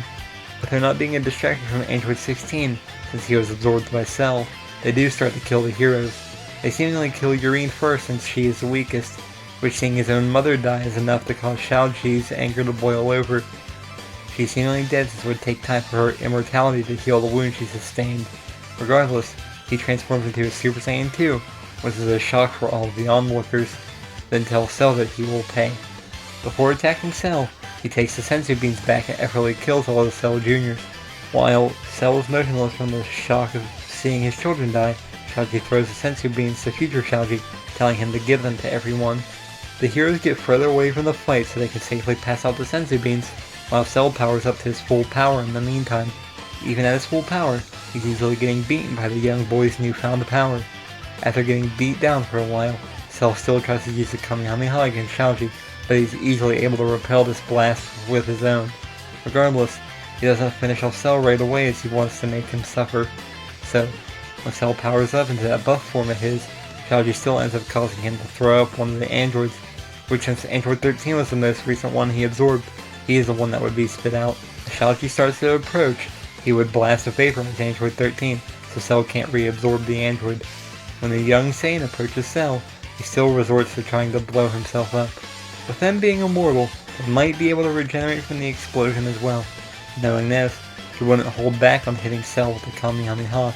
This plan works, but as the Kamehameha hits Cell, he starts to explode, thus destroying the Earth in the process. However, with Xiaoji having used the Kamehameha against Cell instead of just letting him explode, this would have been enough to destroy his nucleus as well. Though unfortunately for the heroes, this explosion would basically destroy every cell in their body as well. Assuming their immortality worked the same as the Mosses, with there being no cells to regenerate, only their soul would live on. So, without a body, they wouldn't be able to go to Namek and get the Earth restored. Also, the explosion on Earth probably would have destroyed the ball Majin Buu was sealed in, so he will never be revived. So, in age 774, there would be no reason for Supreme Kai to look for Babidi to stop the awakening of Majin Buu. Nothing would happen in the universe until age 778, with the God of Destruction Beerus waking up. He would ask if Frieza destroyed Planet Vegeta like he asked, and once being told that Frieza did, he would ask where Frieza is. Whis would tell Beerus that Frieza was killed by a Saiyan 16 years ago. So, once Beerus starts asking about the Saiyan that killed Frieza, Whis would say this Saiyan, and 5 of the other surviving Saiyans, were killed 11 years ago when a planet called Earth exploded. Beerus would ask if any Saiyans were still around, and Whis would say there are 3 left. There are 2 on the planet called Vampa, and 1, the son of King Vegeta, is on the planet Gur is from. This planet is unnamed, but it is where Tarble has been living ever since the destruction of Planet Vegeta. Beerus would go to Vampa first since Whis said Tarble is relatively weak and that Vampa is closer. When the 2 arrive on Vampa and they can't find anyone at first, they get ready to go where Tarble is. However, they see Paragus running to them as fast as he can. He eventually starts to beg for the strangers to help him and his son get off this planet. Beerus would be confused about him having gray hair, since Saiyans usually have black hair, but Whis would explain he made it to past the age of 80, which is when Saiyans start to rapidly age. Regardless, they explain who they are, and after deducing that Paragus might be the Super Saiyan God, Beerus demands to see his son. Paragus would be shocked that this is a god, but he would follow his demands and would yell for his son, Broly. Beerus would notice something different about the Saiyan and mention this to Whis.